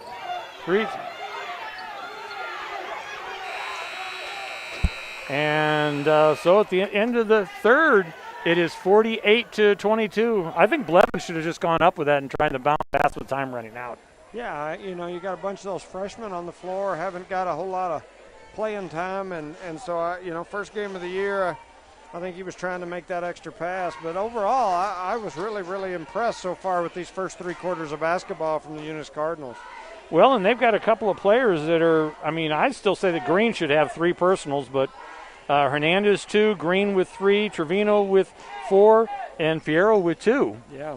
So they've got a couple of their key players that I would say 4 and 3 fouls. They're in some trouble here with a quarter left to go. Yeah, and they haven't, like you said, they hadn't played many kids until just that last maybe minute and a half of that quarter. They got a bunch of kids in the game, and their coach is fired up. He's over there screaming. I can hear him. Yeah. I've got the headsets on that you usually can't hear the whistles. But I can hear their coach screaming. He is not happy. Yep. And for fouls for the Cardinals, 2 on Thompson, 1 on Blevins, 1 on Martinez, and 2 on Ortega. So really, from a foul standpoint, we're in good shape. Yeah, I think that we're in good shape to go out here and take care of this, close this game out. Same things apply. All right. Limit turnovers and pace.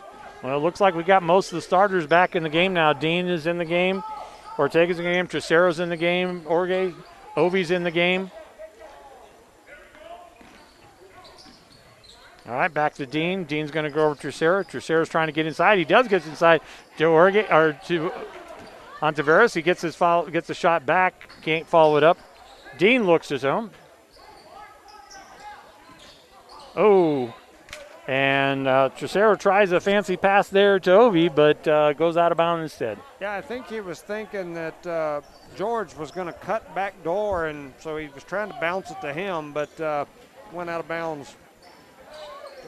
And Hernandez gets driven in there, but no play, and I guess it was a flop. They didn't call him for the flop, but but I thought he got hit. Looks like a rough game to me. It does that. Well, especially that Morales that's coming in the game, that number 44, man, he's beating up his own players. Yeah. He's playing a very physical game.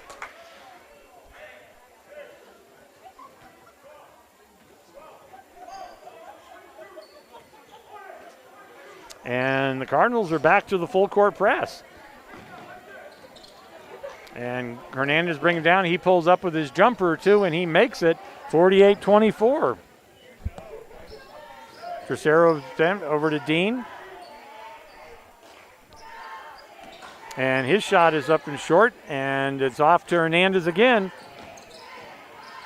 Hernandez drives down. Is he going to pull up a little short jumper one more time? Yes, he does, but this time he doesn't get it.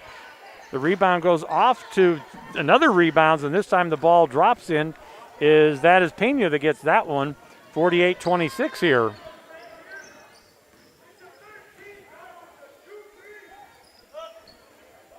So he goes to Ortega. Ortega goes into George Ontiveros, and he gets the ball 50-26. Hernandez drives down again, pulls up nothing. Dean gets the rebound. And he's got the lead to the Ortega, or Ontiveros, and George Ontiveros drops it in for another 2 points. That was a good pass and great hustle there by Ontiveros. He was the person under the basket when that ball got kicked out, and he outran both teams all the way to the other end. That's great hustle there.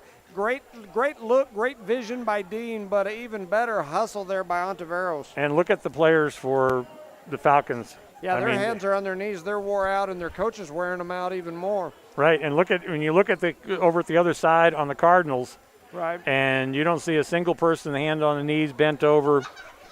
Yeah, on the Eunice sideline, we're having a Coke and a smile, and on the other side, we're not getting any Cokes and a smile. It's now 52-26 with 6:03 remaining here in the game. Well, again, I think about the only thing we complain about this quarter so far is protecting the ball. We've had a couple of those, but still, not a bad game.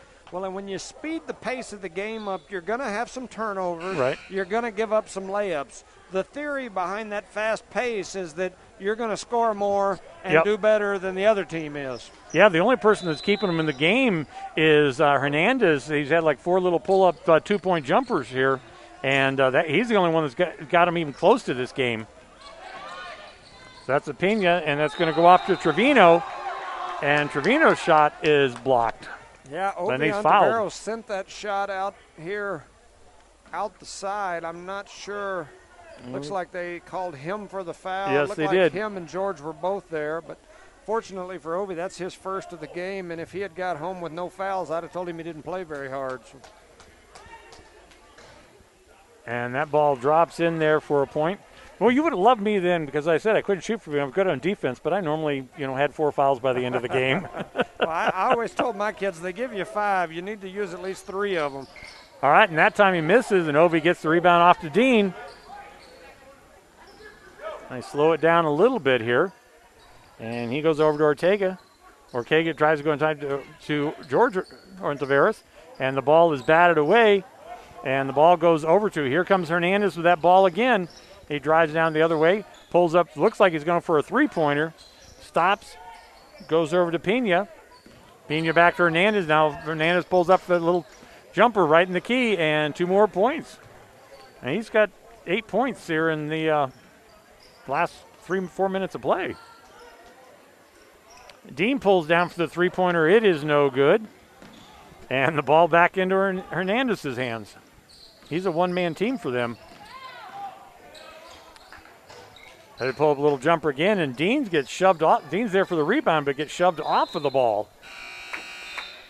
All right, they're going to say the ball went out of bounds to the Falcons as the Cardinals lead 52-29. Yep, and Eunice is going to sub in 5 and sub out 5. So they've got what looks like a fairly young group coming in. You've got Garcia, Thompson, Gomez, along with TJ Martinez and Julius Woods. Yep.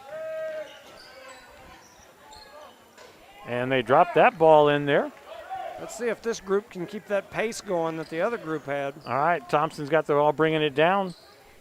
Brings it over to Julius Woods, who comes into TJ. TJ sets a 3-pointer from Zing. And, they're only going to say a 2-pointer. Yeah, it was a 2. Martinez had was it on his hand? a couple Okay. of feet inside the 3, but it's a nice shot. And Hernandez is tied up there. He's looking for somebody to help him out. And now they got him tied up on the sidelines.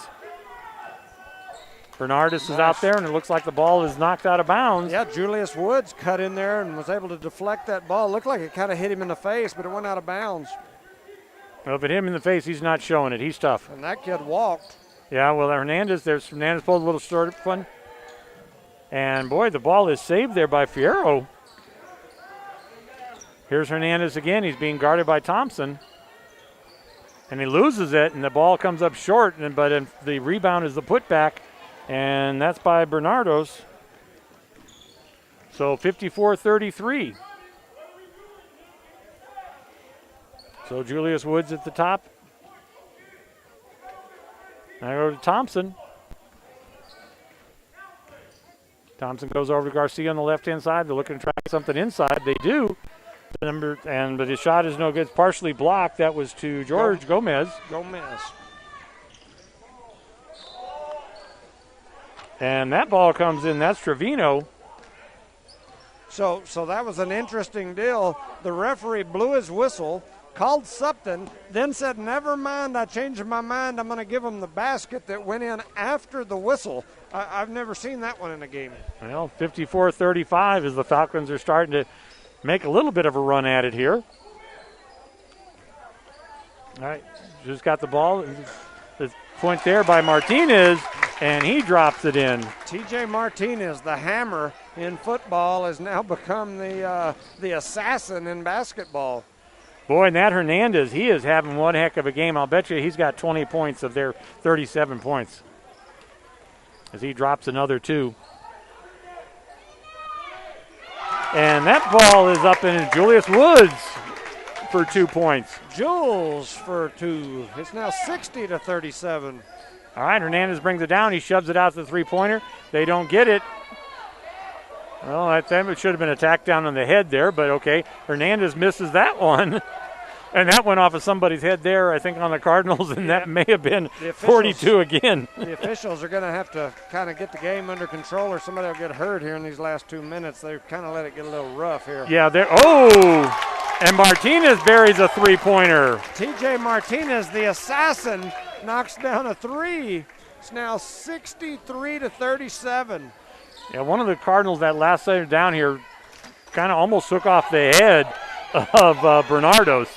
And the ball comes back down. Oh, and he had the right idea, but just let him too much. And we've got a turnover there on the Cardinals, and now we're going to get a whole new group of guys in. And I think these guys have not been in before. Yeah, you've got, they're subbing in a few extras. You've got Blevins that got in a while ago, along with Adrian Perez, who we talked about a while ago, and Jonathan Caballero, the kicker, is getting his first minutes here at the varsity level.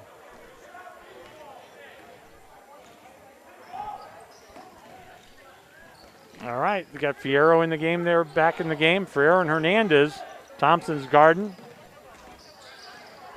He goes out to Fierro. Hey, let him dribble like that all day long. And the ball is stolen. And who's that stolen by? Number 24, Billy Blevins. And he steals the ball and goes down and converts for the basket. Yeah, I like it. Nice anticipation there by Blevins. He gets out in the passing lane and gets an easy layup out of the steal. Yep. Minute 27 left in the game here. And, boy, they tie up Hernandez and strip the ball away from him. Now they get it back down to, and that's number 2. That is Thompson, and he converts. Nice steal there by Caballero, and then an assist to Thompson. And a three-pointer there by Hernandez, and gets nothing. Adrian Perez with the rebound there. And Garcia's dancing with it. Yep. And Blevins and the ball and misses it. Well, I guess that time there he should have used his space, but Caballero needed to protect the space. Hernandez has got the ball again, and he throws away, and his ball is partially blocked. Are they going to say his hand? That was ball. Yeah. Okay, I have to go with the crowd on that one there. That was ball, not hand. Well, the official that was standing right under the basket gave the motion like that was a clean block. The official standing out here at half court that I don't think can see the other side of the floor blew his whistle and called that one. And that's the first foul on Adrian Perez. And my neighbor here just said the ball don't lie, so I think that he didn't say it out loud, but he said it internally, so I knew what he was thinking. All right. And Hernandez drops both of those, so it is 67-38, 46 seconds left in the game. Perez will be inbounding to Thompson. And Hernandez is now setting, so I guess they've decided this game is out of reach, and so they've setting, but they lose the ball. Thompson's going to over and back, and so that's going to be a turnover on the Cardinals as Fierro forces him to lose the ball and pick it up on the other side of the line. Yeah, I still really like what we're doing here. With 38 seconds remaining in the game, Eunice is up 67-38. Yep. Caballero and Thompson. Ferrero throws up a three-pointer, and it is off nothing, but that ball's going to stay with the Falcons as it goes off of Billy Blevins. So we got a couple of freshmen out there now and trying to battle this game, and Morales is back out there. That's Perez with the steal. And a nice pass and an assist. Yep, Thompson. And an assist by Perez. As he's getting mugged by Morales the whole way. Yeah. All right, 69-38. And, Ferrero wants to just jive and jive at the top of the court. I mean, the clock's running out. What is he doing?